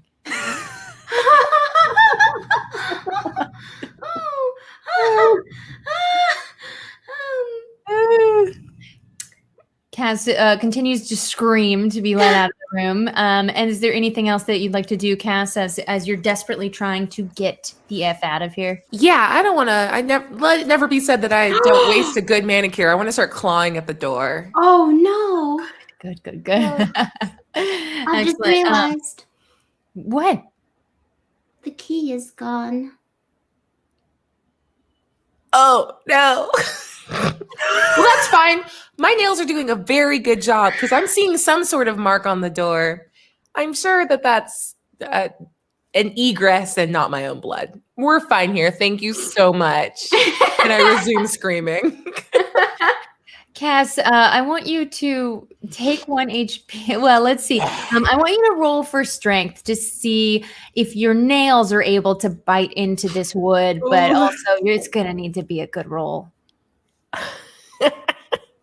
I feel like I'm lying about how bad I'm rolling right now. It feels like I have set up a bit and now all I'm doing is lying, but I did roll a 99. No. You continue. I'm going to take a claw at picture the of door it.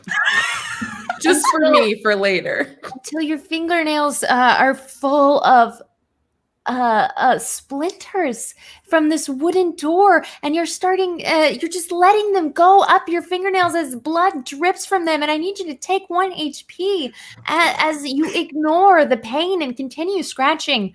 Evelyn and Tulip, can you please roll for listen? Yes. Listen.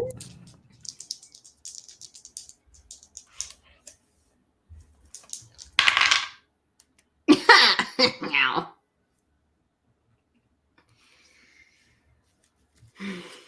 No for Evelyn. No for me. Tulip. 35. And Uh, I have in listen 20%. okay. So neither of you can hear over the scratching. But you do see a shaking of the closet that no one has gone in yet. It's on the opposite side of the room from the door in which you came in. And as Jessica continues to lap up blood from the armhole of the corpse on the surgical table behind you. I'm going to make an educated decision and I'm going to barricade the closet. My curiosity's done for the day. Tick that box. Okay, I'm going to push that freezer in front of it. Okay. The huge freezer. Okay, so Have what you wheels? do or- is if you have someone help you, it's a very large freezer and it does not have wheels, but Okay. if you can get someone to help you, what you can do is you can add their strength to yours, and then whoever has the biggest strength will roll it. Oh, I've got 70 strength. Tulip has 80. Oh, Here. 24 out of a 70. I mean, no, sorry, 80. All right, so Tulip, you have 80. You rolled 24, and then we'll add the 70 on. What are we doing here? I knew this. Okay. You rolled 24 on your 80 for strength. Awesome. All right, together the two of you. Oh, that's right. You subtracted. Okay. Together the two of you are able to finagle this freezer in front of the door. As you do, you pull the cable out from the wall, and where it was plugged in, the electrical outlet that was keeping the cold. And it starts to spark as you pull it out. Great. Well, there's the refrigerator. well, that clearly wasn't the code. It was necessary. I meant the electrical work. Points at spark and outlet. Cass. Are you still scratching at the door? Yeah, I'm just having a great time. It's going well. It's like a watercolor painting. Okay. This is my art. Is the watercolor your blood? Yeah, your blood does start to streak the wooden door. And then,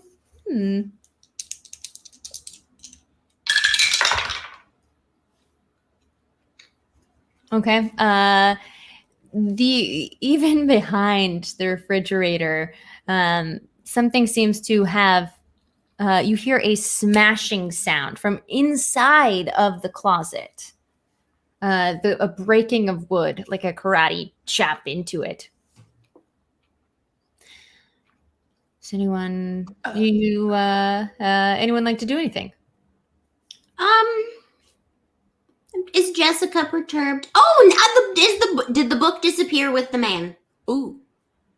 Oh, yeah, you were not successful in ripping it out of his hands, but let's see. Evelyn, give me a luck roll to see if he dropped it as he was kicking out of existence. Do we get our luck back at the end of a game, or is it, since this is a continued campaign story and still You the same don't day? Get it back, but you will gain some luck back, like a maximum of a D10, the same way you'd improve an investigator skill. A successful luck roll of 48 under 51. Yeah. We did. The key in the gate in Sanskrit has dropped to the floor open, and the pages, which had been flicking backwards and forwards on their own, just went inert as it hit the floor. Grab the book, studying it. How do I make all of these things go away? Evelyn, I know what you need to look for. Find in Sanskrit the reverse ritual for this chaos that has happened. On it! Ritual antidote! Okay. I'm gonna need you to roll for your Cthulhu Mythos. Okay. Hey. It's only a 5, though. I believe in you. Actually, you know what? That's more to see if you can actually do the spell. Let's have you roll for Sanskrit to see if you can find something like that. Okay. No. You flip through the pages and you can only seem to find things about summoning and about the power of this being and why to worship it and how its worshipers should behave and how often to wash their feet and weird ritual things like that. Bless you, Evie. Thank you. I have an idea. Picks up the meat grinder thing, I'm gonna destroy the book. Ooh, okay. Sure. If we don't make it out of here, at least no one can follow in our footsteps. Give me a strength roll. Okay. I'm trying to use the turkey carver. Mm-hmm. Okay, strength. Oh, butts me, man. Oh no. That was a 95. I'm sorry. I think my dice got to your dice. I think this game is deciding that maybe our story ends. Disaster. Disaster. As you turn on the saw, Jessica's head flicks up at you, Uh-oh. and the sound draws her in, and you see that she's not around the edges of the armhole of the corpse, and doesn't seem to be chewing and swallowing. And then she looks at you, and you see drool just come, like a bubble of drool fall from her lip, and she's gonna run at you. Okay. At least I'm holding a weapon. Oh yeah. Do some book learning on her. She charges you again, this time with her teeth bared, and she bites down onto your arm. You're welcome to attack her back unless you'd like to dodge, but you are holding that weapon.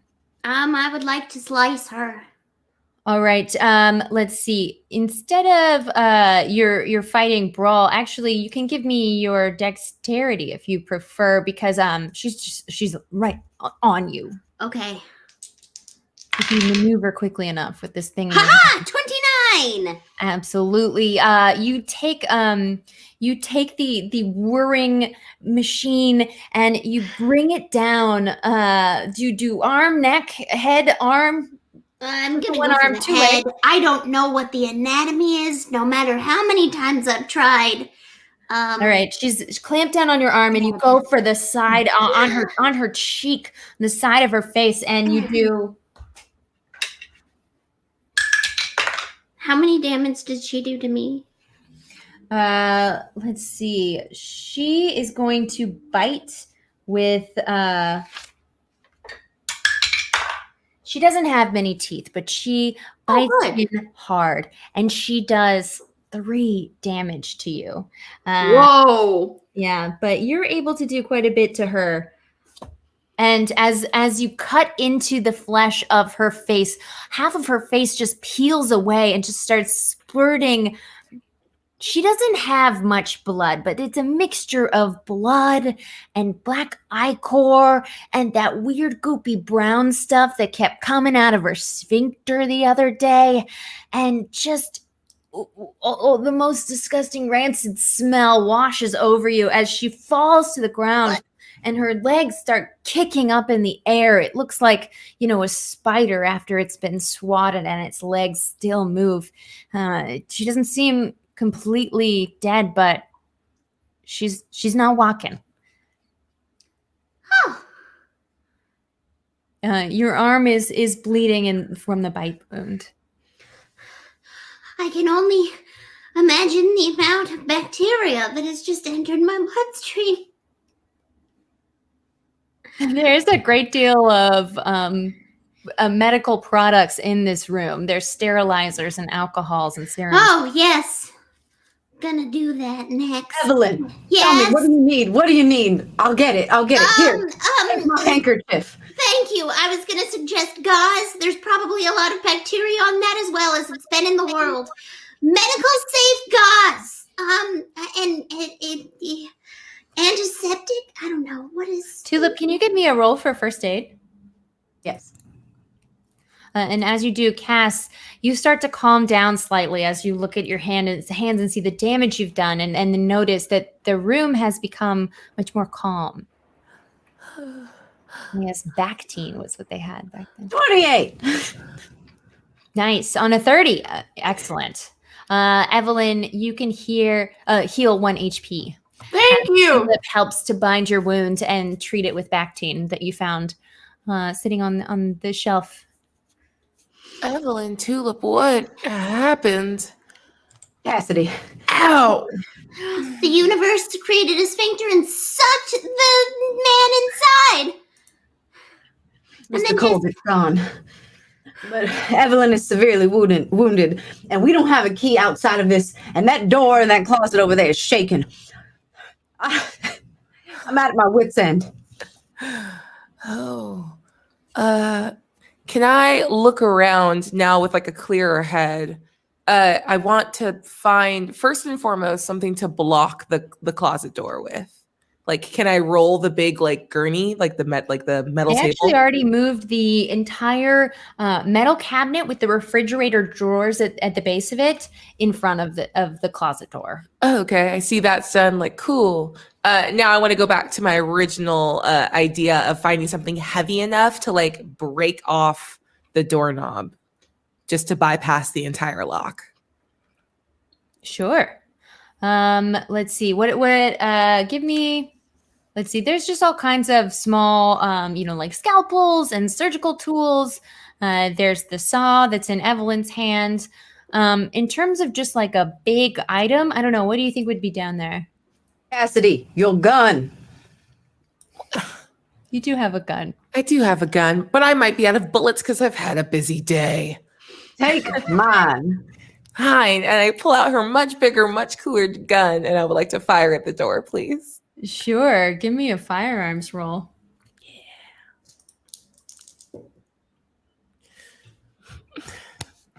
Lord, have mercy on us. Can I use 9 luck points? Yes. No, I don't want to. I want to be bad at this. I just miss.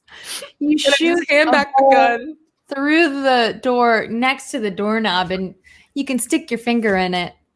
It's not opening the door. I don't have a steady hand. My fingers are bloody. Why did I shoot the gun? It's Give me your the damn piece. gun, Cassidy. Yeah, okay. Don't yell at me. I've had a day. I know. I'm sorry. I love you. Hey, there's a corpse in here. It's just Tend to Evelyn. Don't look at the corpse. okay. Don't look at the corpse. This room is Turn like around. 90% corpse. Look at Evelyn's wound and tend to her wound. All right. I go and do that. A wound on a living person. Cass, living. Don't worry. You hear it tapping behind the refrigerator, and you hear a sort of gurgling sound. Oh, Lord.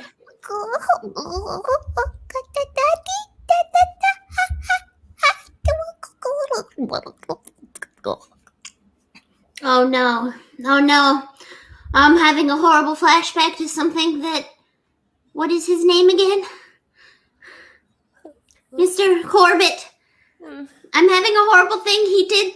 Didn't he refer to the little boy that's upstairs and... Stop it, Siri. The little boy that's dead upstairs in the garden, didn't he say, like my second son? Oh my God.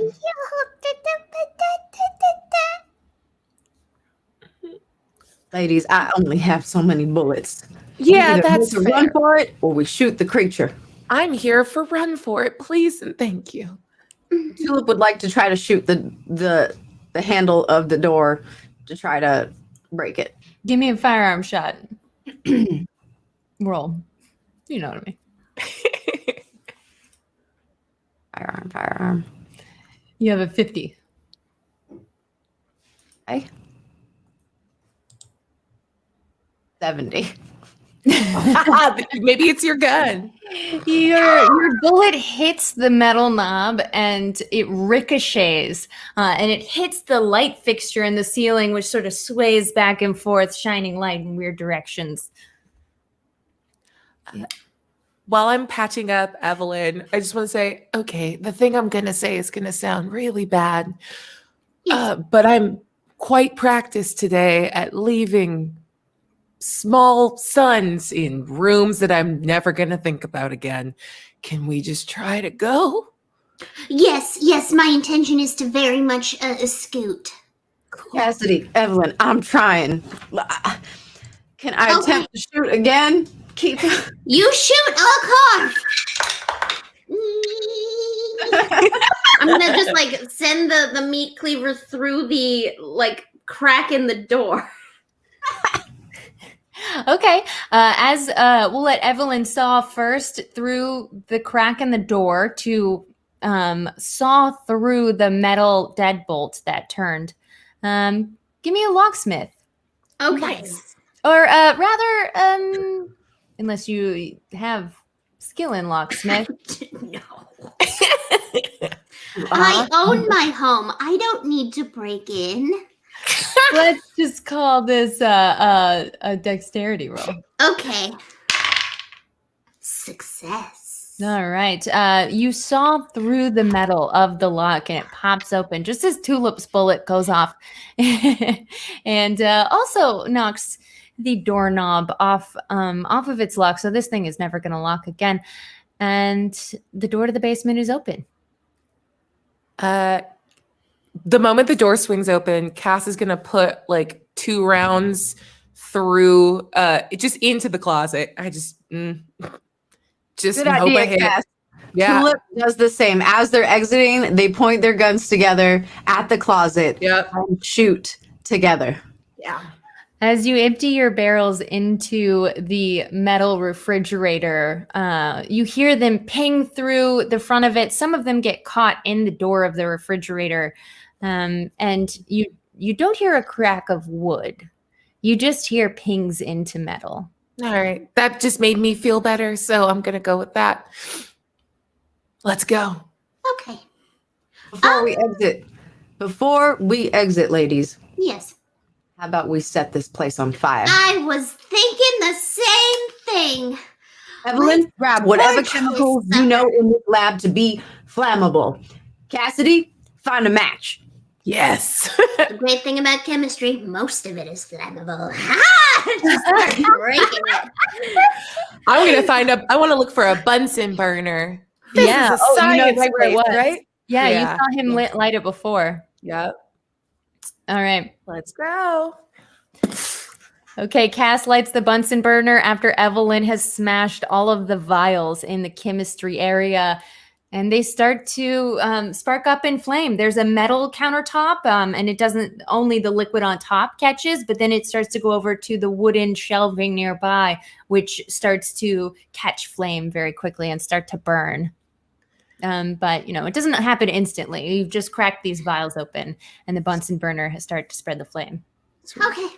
I want to sprint for the kitchen to see if the dog's awake and make sure that Fido's okay. Yeah, grab the dog. I have Oh, standards, and they're dogs and not people. Right, you have to go outside, so you sprint up the stairs Yeah. out of the basement, and as you're starting to go, just as you reach the stairs, Cass, and I'm sure you're being followed, you each feel behind your backs that hum of power that you felt before and see a flash of blue light reflected on the walls in front of you. And inside of the room, you hear and it seems that the rift of time and space fabric has once again rifted open. And in it, you see Corbitt, and you can't help but turn back to look and see. Cass, you can't quite see from where you are on the stairs, but you do see the blue light and you felt the thrum of power. And when Tulip and Evelyn, standing in the doorway, look back, you see not just Corbitt, but Corbitt with many arms and tendrils. And out from behind him comes a thing that is nothing more than bubbles. It looks like, let's see, it looks like, oh, come on, big reveal. And Tissa. Oh gosh, it's not there.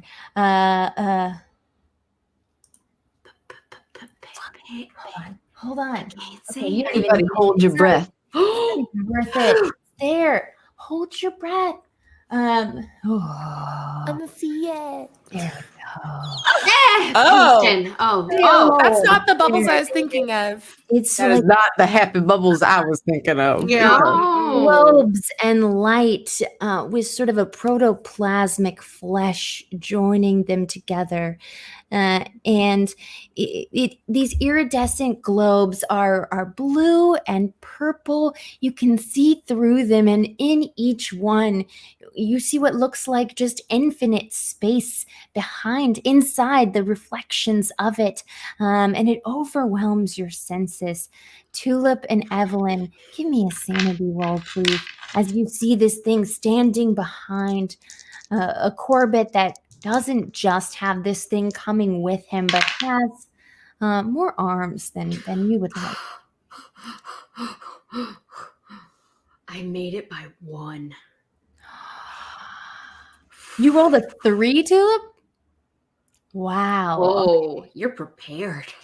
Yeah. I just happened to be in the right state of mind to accept the things that are happening. You each lose 1 sanity, which is the minimum, as you see the true form of Yog-Sothoth. And we lose insanity even when we made it. Damn. Cass, you feel its presence, but not seeing the thing. You don't have to roll for sanity this time. Each of you hears a voice in your head that isn't a human voice, isn't something you recognize, and says, "Corbitt, kill them and feed them to my son. Do not bother me again with mortal realms." And Corbitt tumbles through the door and onto the floor as the blue light disappears.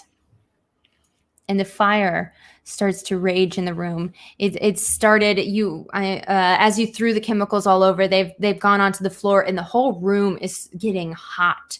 The corpse on the bed is lit in flame, and you can hear as the wooden walls are also catching flame, the wall facing whatever was behind that closet. Tulip, your flask. Douse him. Yeah. Sure, you douse Corbitt, who's lying on the ground, once again face planted in a doorway as he scrambles up, putting his glasses back on. "No, he says to keep you. Wait, no." And he's grabbing for Tulip's legs. And he absolutely, Tulip, you're able to kick his hands off your legs easily. And do whatever you'd like. Are we good? Can we go? I don't want to turn around. I'm going to keep going. Did you pour Tulip liquid? takes out her pistol and fires the last of her rounds into Mr. Corbitt's head. Oh! Hey. I did use the language, you emptied your gun, but I emptied my gun completely. I'll let you roll for luck to see if there's one more bullet. Okay, my one last bullet. You gotta throw the gun. That's the last. That's my last stand. Always throw the gun at the end. No, that's not low enough for your empty gun to have a mystery bullet. Can I throw the gun? You can throw the gun. Throw the gun. Yeah, he's at pretty point blank range, but you clock him in the head, and it slows him down. Ooh. Okay. Can I assume that when he's on the ground, right? You said he's crawling and reaching for Tulip? Yeah. He would have had to crawl through some flammable liquids, and I've still got some matches. Yes. Sure. Spark a match. Describe to me what you do. Take out the match and Cass, go get our new dog. Yeah. Excellent. Yeah, let's see his resistance to flame. His constitution. His clothes catch fire. His shirt catches fire as you do so. The match. No, not this. I have something that will help. And he runs back into the room as if to find some sort of flame retardant noticing that all of his vials are broken. He runs back out and he's covered in flame. Help me. You have to help me. I'm a good man. I'm a good man. I could show you. I could show you other dimensions. You don't know how beautiful it is inside other dimensions. Please help me. Cass, did you go upstairs to get your new dog? Yeah, I went to go get the dog. Is the dog awake? He's still there. Let's see. Let's roll to wake him. Give me a first aid. Yeah, buddy. Oh no, I'm not good at this. Well, we'll see how we do. No. 48 over 30. He gives you, as you shake him, he gives you a little. Okay. And he's a big pit bull. He's like 70 pounds, and he looks like he's trying to stand up, and then he flops back down. Okay. I want to look for like a towel and like kind of roll, or like a blanket and roll him on the blanket and kind of scooch drag him out. Oh, okay. Yeah. In the living room, there is a rug on the floor, a decorative rug. I love a rug. Let's go. Of course, you have 2 new ones covered in blood in your trunk. And as you're rolling him onto the thing, Tulip and Evelyn, what have you done? Evelyn, do you still have your cane? Yes. Are you attached to it? Because I'll buy you a new one. We got money to burn. Hand it to you. Tulip takes the cane and thrusts it into Mr. Corbitt's chest, pushing him back. Yeah, he stumbles backward and he says, what did I do to deserve this? And he falls backwards onto the ground as he's writhing in pain from the flame. Meddled with monsters. As I watch, a little too fascinated. Yeah. Mr. Corbitt, may you die with your dimensions and your monsters. Oh, that was a good one. Oh, I liked that. Can I have like Yeah. scooched in just in time to hear that? Like, ooh, that was nice. I named the dog Scuttles. Perfect. Yes, absolutely. That line was said with such ferocity that it echoed up through the door and into the kitchen. You hear it. Great. Do you run outside the basement? Yep. And the smoke inhalation is going to start affecting us. We should probably leave. I think we should run to the car and get the car to the carport and skedaddle as if we were never here. Yeah. Yes. We'll deal with the onlookers another day. Does anyone help Cass with the With our new scuttles? scuttles being dragged on the rug? All right. Yes. Thank you. Yeah, you're able to go out the front door, get into the car. As the garage, the house in front of you, you see flames in the windows and the curtains starting to flame up as the flames had gone up through the ceiling, through the floor of the first level. And people are starting to come out of the houses. Harriet and Rebecca from next door have come outside and they're screaming. And you hear in the distance a fire truck pulling up. The one thing, could I have, like, as we were kind of like circling back up and leaving, could I have peeked over at the greenhouse just to see if Bobby stayed inside? Yeah. When you had run out of the basement first, or do you want to run back and check? I just wanted to like glance over and see if like any of the windows were like knocked out, if he like tried to escape.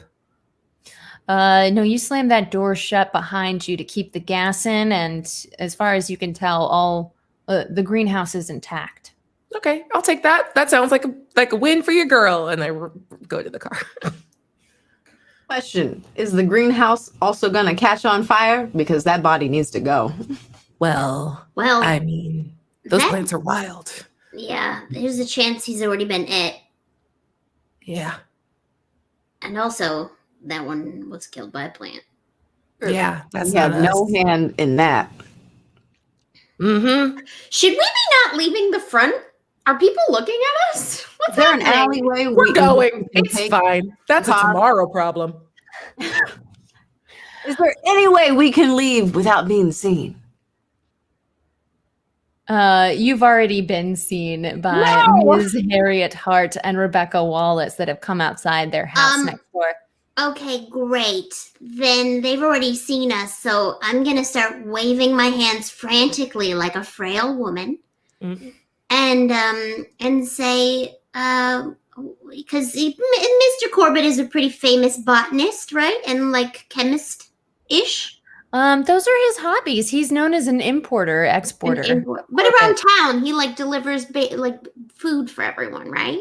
He does, yeah. So yeah. Yeah, just shouting, "Cooking experiment gone wrong!" and wailing, because gossipy people want to be told what they should gossip about. So, yeah, just saying that Mr. Corbitt had a secret kitchen in the basement caught fire. What Evelyn said. Sure. Okay. Rebecca Wallace stares at you, Evelyn, with an evil eye. She had told you yesterday she would be watching you and not to mess with her house. Do you get in the car and drive off, or do you walk back across the street to Mimi Beale's house? Oh, I mean, we're all getting in the car, right? To literally I'd like to be in the car. drive across the street. Okay.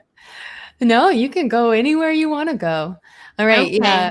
Do we want to go get Mimi? Is that our plan now? Listen, Y'all want to go on the run? we could go on the run, or we can go back to Mimi's. But that fire, to my knowledge, is going to burn any evidence that we were ever there. And Except the eyewitnesses. Except the eyewitnesses. And I'm out of bullets. But Mimi's got money, and so do I. And so do I. I mean, I do, but what for? I If think we could sweeten Miss Rebecca's palm, I think we could be okay. Other neighbors have started to come out from the fire trucks and the house burning, and you've been spotted at this point. I mean, I'm making a ruckus.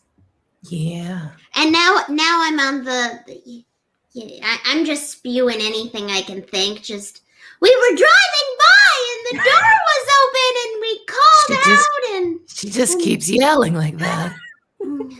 I respect the commitment. As you're wondering what you should do, a creature comes around the left side of the building, seemingly from the backyard. And this thing. Oh no, we could have just left and been alive and happy. I assumed this was a walk and talk to the car. That creature I think we're is just standing in the carport yelling weird stuff Yeah, at each I other. think you're in the car, in the carport. I misunderstood. I thought we were like getting in the car, and I was like, yeah. You know? Oh, you're in it. You just haven't told me where you're going yet. You see a thing. Its body looks like a dense sack of mucus. It has the consistency and the color of an overcooked pudding. You can see bones sticking out of it in various places. And now you understand where all those limbs had been going. As you see, it's puffing and wheezing with 3 great vents that seem to be some sort of aspirator and 10 human legs belonging to children. Coming from its base, 15 child's arms create an arc around its upper half, like a halo, like a child's drawing of a sun, with little grabby arms, and it sort of scampers about in an unbalanced way, but somehow seems to move very quickly. Is everybody seeing this right now? Oh, yeah. Beep, beep, get in the car. firemen. Are they seeing this right Get now? in the car. Get in the car. Get in the car. There's not enough bribery for this. Cass, are you driving your car? Yeah. All right. The engine is started, and I'm just like, boop, boop, tulip. You get in the car, and do you pull out? Yeah. Are we running it over or are we bolting? This is a very nice car. Oh, good point. This is yours, car. I'm not going to suggest anything. Are we picking up Mimi? Thanks. Yes. Yeah. Okay, back this sucker up. I just put in reverse and back. Like, I don't even care about the lineup on the driveway. Like, we're tearing up the lawn. Yeah. You have 30 seconds. You are the driveway is very close to the curb on Mr. Corbitt's house. You reverse it, it goes through the middle of the street, and you just go up onto Mimi's lawn because she lives across the street. With the back of the car just up to Mimi's front door. As you see this baby thing, just attack the old woman standing next to Rebecca, Ms. Harriet Hart, the old spinster. She is screaming, looking at the door of the house that's burning. She doesn't even know to move. She can't do anything but scream as the baby arms just grab hold of her, and it giggles playfully. It pulls her down to the ground, and it just sort of like sits on her as her face just like goes inside of it, and you hear a crunching sound if you're listening, but your tires are crunching over the curb as well. Anybody jumping out? Tulip jumps out to run inside Mimi's house to grab Mimi, literally. Girl, where have you been all day? We don't have time to explain. We have got to go right now. Tulip goes to pick up Mimi in her arms, grabs her medicine, pockets it, and fucking books it out the door. I grab my bag. It's got the other weapon that we don't have yet. I've got my crossbow. I scream at Evelyn as she's leaving to leave the matches, and I want to take some of the rum that I always have in my trunk and try to build a little Molotov cocktail to yeet at the bad boy while I'm waiting for my friends. Perfect. Okay, you grab the rum as you open the trunk and see the bloody rugs back there. Tulip, give me a strength check to see how easily you are able to lift Mimi, who is bedridden and continues to scream, "I'm a dying woman. What are you doing? I told you I'm hungry, not ready for a stroll." 40. Awesome. All right. You firemen's carry her. You throw her over your shoulder, and she says, "I'm nude under my sheets. Didn't I tell you when I had you massage my bed sores yesterday?" Mimi, this is an emergency. We have no time for the shenanigans. We gotta go. My house coat. Okay. And Evelyn, you're able to grab your bag with your crossbow. I've got house coats aplenty. Mimi, go! All right. Do you throw her in the back seat? Perfect. Cass, you explain to me how you what you use to fashion these Molotov cocktails, and do you throw one? Yeah, I think I rip, like, we do like the artful, like rip the bottom of your dress to like get some fabric, stuff it into hopefully one of the higher proof things. I've got some watered down stuff that I sell because I'm a very shady businesswoman, but I grab a high proof thing, jam it in there, grab one of Evelyn's matches, and then do my best, like my Russian bouncer taught me, for the revolution, and I try to aim it. Give me a throw roll, and I'm going to let you have a bonus die because that's such a badass thing to do. A bonus die means roll your tens digit once and take the better. Ooh, nice. Oh, God, the first one. Thank you. I got a 12 under the 20 I needed. Oh, yeah. So you have a flaming Molotov cocktail in your hand, and you aim up to this child thing, this child of, you can only assume Mr. Corbitt and or the deity you briefly saw and heard. And as you fling it towards the thing, it gets caught in its orifice on top of its head that was spewing a sort of goo. You can only imagine this thing must be its sphincter, and you rub cocktail right inside of it, inflicting. While you roll that, if this game isn't called the riddle of the sphincter, I quit. We're renaming this the riddle of the sphincter. Let it Officially. Okay. You hit it squarely, and the bottle breaks. It's on fire, but that doesn't seem to be slowing it down. Rebecca seems to have run inside of her house and is just screaming as she watches Harriet Hart be devoured slowly with a slurping sound. Evelyn. Yes. Yes. Do you have any of that drought left? Enough that could possibly kill this creature? Yeah. Okay. I want to fix the rest of the entire bottle of belladonna onto the tip of the crossbow to shoot into the creature. Okay, you're putting a glass bottle on, so you're like balancing it on the arrow tip that's Yeah.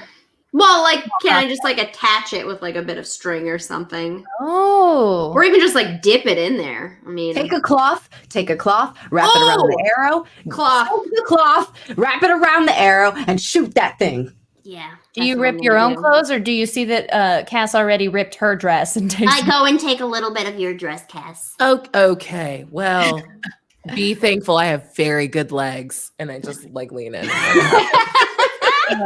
Did we give you a crossbow skill? Yes. Awesome. I have archery, yeah. Oh yeah. Okay, roll for archery. Okay.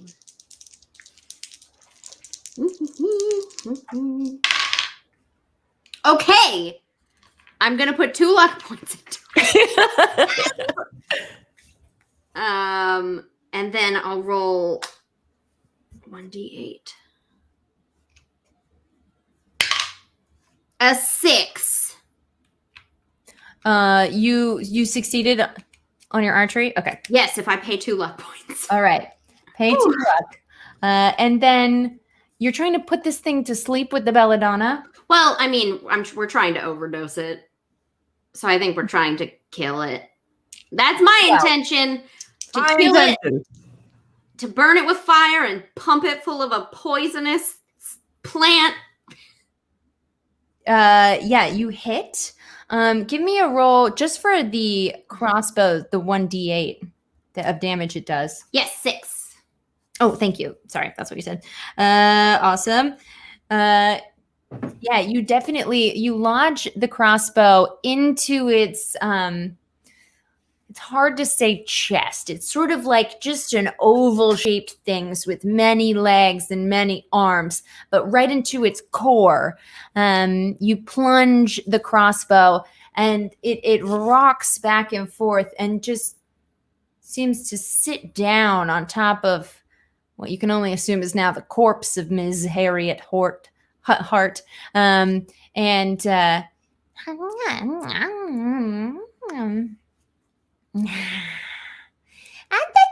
it grabs it looks like it's reaching out to you, like grabby, like it wants cuddles. And it's just sitting there for now. It seems like it incapacitated it a little bit, but definitely not an overdose. In fact, how much belladonna was in this vial here? Let's see. I think that's going to do another 10 HP of damage, which barely seems to phase this thing. Uh-oh. Mimi in the car starts shouting at you. What in the Sam Hill is going on? Mimi just pet the dog. Time to explain. Yes, pet the dog. I hate dogs. Oh my God. Okay, what's our plan? Do you want to continue not killing this thing, or can we go to Tennessee like I want to do? I mean, we have options here. We leave the wreckage of this creature to run its wrath on the town. Look, there's firemen. There's probably other cops. We let the military deal with it. Yeah, that's not a 3 girls and a very angry old lady problem. No, it's not. This is more than I signed up for, Cassidy. I'll tell you that. If you want to book it, I'll book it. I mean, if we want to sit here and try to do what we can until the point of no return, I'm just worried. That thing moves very fast. Evelyn, Um, we kill it or we leave. well, she's kind of grabby handsing at the thing to distract it as it's grabby handing back. Awesome. But, and so, she's like, huh? Sure, let's drive away and lead it out. So it doesn't attack anyone. And then we book it to Tennessee. I give Tulip a very concerned look. So we let this thing chase us for how long? I don't know why you're all listening to me. I've clearly gone insane. Yeah, that's fair. Speaking of, we rolled feel like you for this thing, right? Yeah. What's that? And you saw it eat an old woman, and never mind. Oh, Had a moment, right? I'm out of weapons. I've I'm still out got a of weapon. things. The last thing we have here, we're out of drought. The last thing we have here is Evelyn's crossbow. Can I take it? Can I try and attempt to shoot it one more time in the face? you're going to shoot it with a Renaissance fair gun, and you think that's going to work. I What mean, is a Renaissance fair? I don't know what reference I Sounds made. at delightful. this point, Peyton, what else do we have? A Might as rug. well go out. You leave my rug out of this. I only have the one now. Evelyn, did you bring that book with you? Yes. Give me an intelligence roll to see if you remembered to bring that book with you. I didn't see it. At least my intention was, but the scene had already passed, so I didn't bother saying anything. No, I'm saying I didn't see it. So Cass has no concerns about this. 4. Oh my God. I think I'm cracking, y'all. I think I'm cracking. I think Evelyn. You rolled a 4. Yeah. Yeah, that's incredible. Absolutely. If you I meant I'm cracking and that I brought the book. Yeah, you have the book with you. Yeah. Can I try to reread it again? Sure. Yeah. I think Are we that this with that- thing's mama? I think that by rolling a 4, you pull it out and it falls open to a page that says banish Ramasekva is the words that you, with your rough knowledge of Sanskrit, understand. Vanish Ramasiktra? Ramasekva. Say what? Mama sick. It's cutting out Mama at the say, Mama sa, Mama kusa. Yeah, Mama say, Mama stop. Ramasekva. Ramasa. Sorry, hit the mic again. Every time. Rama Sekva. I think. Ramasekva. Ramasekva. Ramasekva. Ramasekva. Ramasekva. Ramasekva. Ramasekva. Ramasekva. Rama Sekva. What was that roll I just did so well? Oh, it's not something 4, I get 4. to check. Yeah. No, I it was like, do I get to check that? But I'm no, it's a sorry. dead roll. It's a Or characteristic. end roll. Don't get to check it. I There's no know. box to check. But yes, you do see a spell. Would you? yes, I would like to send it back to its parent. Excellent. You're going to try and banish the thing. Yeah. All right. Or at least banish whatever has sort of made this unholy thing able to live and breathe. Yeah. Okay, so how many magic points do you have? I have 7 left. I'll dump them all. All right. So before you were just lending your power to a powerful spell caster in order to make this spell. So you may need to borrow the power of other beings that may have their own magic points, because all beings that exist in our universe have innate magic points, whether they've tapped into it or not. And if they're willing to cast this ritual spell with you, It may cost them should you not succeed, but they could help you to cast the spell and loan you magic points. And at this point, for this to banish a deity using Sanskrit with a spell you've never cast before, I'm going to need you to use your magic points that you're expending as the skill value. What does that mean? I have you can do 7 or below, and if your friends help you, they can lend their magic points. Can Tulip at this moment place her right hand on Evelyn's left shoulder? Evelyn. Yes. Take my energy. Take what you need from me to cast this spell. You may also spend more than your magic points, and at that point, it would instead take HP if you so choose. I don't have much to spare. Am I adding my Cthulhu mythos to this? Sure. Okay, so 5 plus 7. I will look over as Tulip says this and just say, if you can pull this off, then fine. But I am done with magic. And I want to give up all 6 of my magic points. And shoot, I'll give up like 3 hit points. I'll give up 10 magic points as well as 3 hit points. I'm down to 4. That's like stay conscious to drive. That feels fine. Wait, 22. 22. Your 7 is 29, plus the 5 from Cthulhu Mythos is 35. Roll 35 or below. I believe in you. Well, right before I cast a spell, I look over at Mimi. You got anything, lady? Child, I spent all the magic in my life years ago. I have nothing. I look at the dog. Scuttles. The dog does not have any magic points. But you know what? Disagree. Have you met dogs? We're desperate. Mimi says, fine. Take my last breath of life if you must. God, Mimi. And she gives you a hand. And we'll say that she only had 5 HP remaining. So give me 40 or below. Hey, me too. But, me. No! No. You don't need to use them. Okay. Woof. Man, I'm making up rules at this point, and I like Mimi and I are so frail. Mimi. Okay, 35, 35, 35, 35, 35. Isn't it 40 now? It's Oh, 40. it's but 40 might not if be I safe for use me. it, Oh. right? Like I either kill Mimi or not. So Evelyn, I'm trusting you. I know.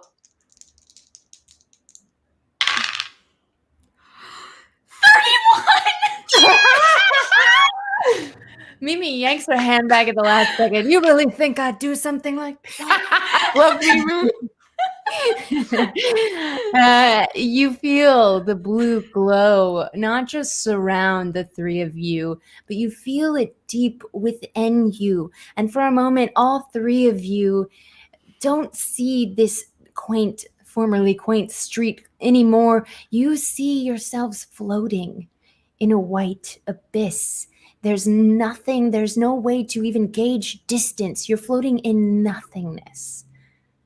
And you see a thing that looks almost like a spider, but with 12 limbs coming fast at you, faster and faster, running towards you as suddenly you flick back to the street. And Evelyn, you focus all of your energy to the baby thing that had started to waddle across the street towards you after you wiggled your hands at it. And you see a white light encompass it. And one hand at a time gets sucked into oblivion. And the legs start to go one at a time. And then you just see this oval of a weird torso thing that looks like moldy pudding as it sort of like swirls and shrinks. And then there's nothing. And each of you, Cass and Tulip, each lose 3 HP. and the thing is gone. The house across the street still burns. The engine of the car in front of you still revs. You see a mutilated face of an old woman lying in the grass across the street. But you did something right today. And that's where we'll end our story for tonight. If you all want to give me a little bit of an epilogue for each of you, I would love that. But first, let's give you your rewards, you know? I think you deserve some rewards. Yes, please. Yeah. Oh my. You destroyed Jessica, so you're each gonna get 4 sanity back. Oh, thanks. That thing out of the world. 35. 4 to 7. Where did my dice go? Yes. You destroyed this child thing and saved more people from the fate they might have suffered. Although it did kill old Harriet Hart, so for that you only gain 5 sanity back. Okay. May you rest in peace. Who? And I'm not sure if the full realization has really dawned on you of what taking this being, this child of this outer god, out of your universe means for, how much you saved humanity in that day. So What do you mean by that? I want you each to roll 2d6. Okay. And that's how much sanity you will gain for understanding how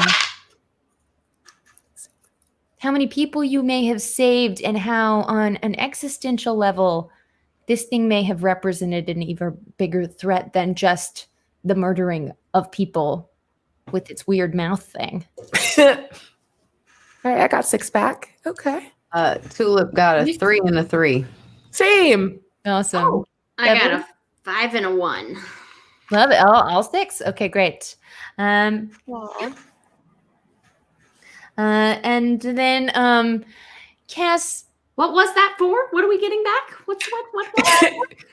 that was for realizing that you have saved humanity from something bigger than just a flesh-eating monster. This something Oh. had access to an interdimensionality that you saw briefly. And we're permanently raising our sanity by 6? Yeah, but then Cass is going to lose 6 for that child that she left dead in a greenhouse. What child? But- Whatever. I got a dog. It's worth it. Okay, you can have 1 back for the dog. Thanks. 41. Hooray. no. That you've given your Question. dog a home. We each got 5 sanity back, but that was the reward. But then this right here is another 6 sanity back. Keep on taking it. All right. You done killed some bad stuff today. All right. So that's it for the reward. You didn't let the thing escape. Of course, you didn't help Mr. Corbitt. We'll just leave that where it is because I think in your estimation he was a little beyond helping. So up to you. And can I hear just briefly what would Silverfish do next? Oh, I don't know if Evelyn and Tulip join her, but she does go down to Tennessee and lays low for like a couple weeks. Like she's a rum runner, so normally she doesn't do those deliveries, but she volunteers to like do the next delivery and like just hangs out. And then when she comes back up, she is super bonded with Scuttles, her dog that never leaves her side now, and always wears like beautiful necklaces around his big, thick meat neck, and has just deeply committed to never doing anything spooky ever again. Until the next thing that happens. But she thinks she's at the end. What about Evelyn? Well, last time when something horrible happened to her, she became an author and wrote some of those stories down. I think this time, if the offer is there, I think she's gonna join Cass in Tennessee. Not helping with the business, but A vacation sounds nice, because I've got some new reading materials. Yeah, if you'd like to study it, Gina, give me. Do you I happen to have a D12 handy? I do. All right. Give it a roll. Okay. 6. Add 6 to your Cthulhu mythos as you further study Ooh. the key in the gate in Sanskrit. And then if you're going ahead and studying it, let's add 5 more to your Sanskrit, which you probably had to beef up on. That's a term now. Tulip Beale, where do you and Mimi go for the rest of her as she'll sell you short years? Tulip takes Mimi back to Beaumont, Texas, where her son is, Tulip's daddy. And they go to their summer home in order to live out the rest of her days, already knowing that in Mimi's last moments, she will get Mimi's property back in Boston, but they've abandoned it for now due to certain events. I can't understand why you take me away from my beautiful home just for a fire into this disgusting. I feel like the sun is uglier here. Mimi. She likes Boston. Mimi, I know you love Boston, but did you not see what happened outside, right outside your front door? Literally, we needed to leave. It was a hog of some sort, I believe. She chooses not to believe. Anything else Tulip does? Tulip tries to, at this time, spend some time with her father, understanding the oil business and the railroad business as it is that she is an heiress to his company. Ooh, excellent. I wonder what kind of skill. Can you give her? Let's give her 10 points in operate heavy machinery. All right. While she's down there, she probably picked up some other skills in finance and whatnot, but you know she got in there. Is that mech repair? It should be right underneath a cult. Oh, we might have a different version. Mech repairs. Yeah, let's lower down. Oh, I see it. Operate heavy machinery. So I put 10 right there. Yeah. Well, I feel like Cash should get something as well. I think definitely drive auto as you took. Yeah. Yeah, let's give you 5 more in drive auto. Thank you. Which you were already pretty good at. All right. Awesome. Thanks so much, ladies, for letting me torture you. I'm really bad at killing people. There's always next time. I just like, yeah. Hey, you rolled to expel the deity from or rather, its offspring from this dimension. So the dice did it. Cassidy, can I just say I'm so glad you did not perish. Me too. Same. I really thought we were going to die 100%. or just run. And I was Listen, gonna we got happen. way more adventures to experience together, and I would be glad if you were there with us. Tulip, you're young and you're full of hope and bullets, and I don't want to go on an adventure ever again. Cassidy. Love it. Thank you so much, ladies. Let's tell everybody where they can find you and where your next show is and where it's going to be and all that. Jessa, what are you up to? Hi. My name is Jessa Day.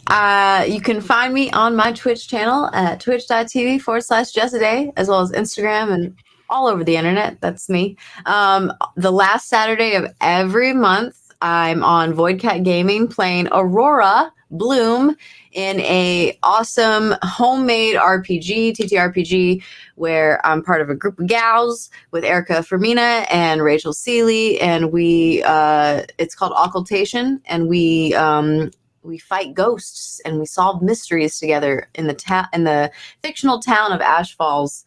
And then, of course, like I said, you can find me streaming. I'm a variety streamer. I play Overwatch, FPS games, tabletop games, all that kind of thing on my channel. So hope to see you there. Love it. And the last Saturday of the month is this coming Saturday, right? So this weekend. You're on Void Cat. Yeah. What time of day? I'm I'm not positive. I just know it's on Saturday. But if you follow me on Twitter, which is also at Jessaday, I will definitely tweet out when it goes live. Perfect. Thank you, Jessa. Gina, shout it out.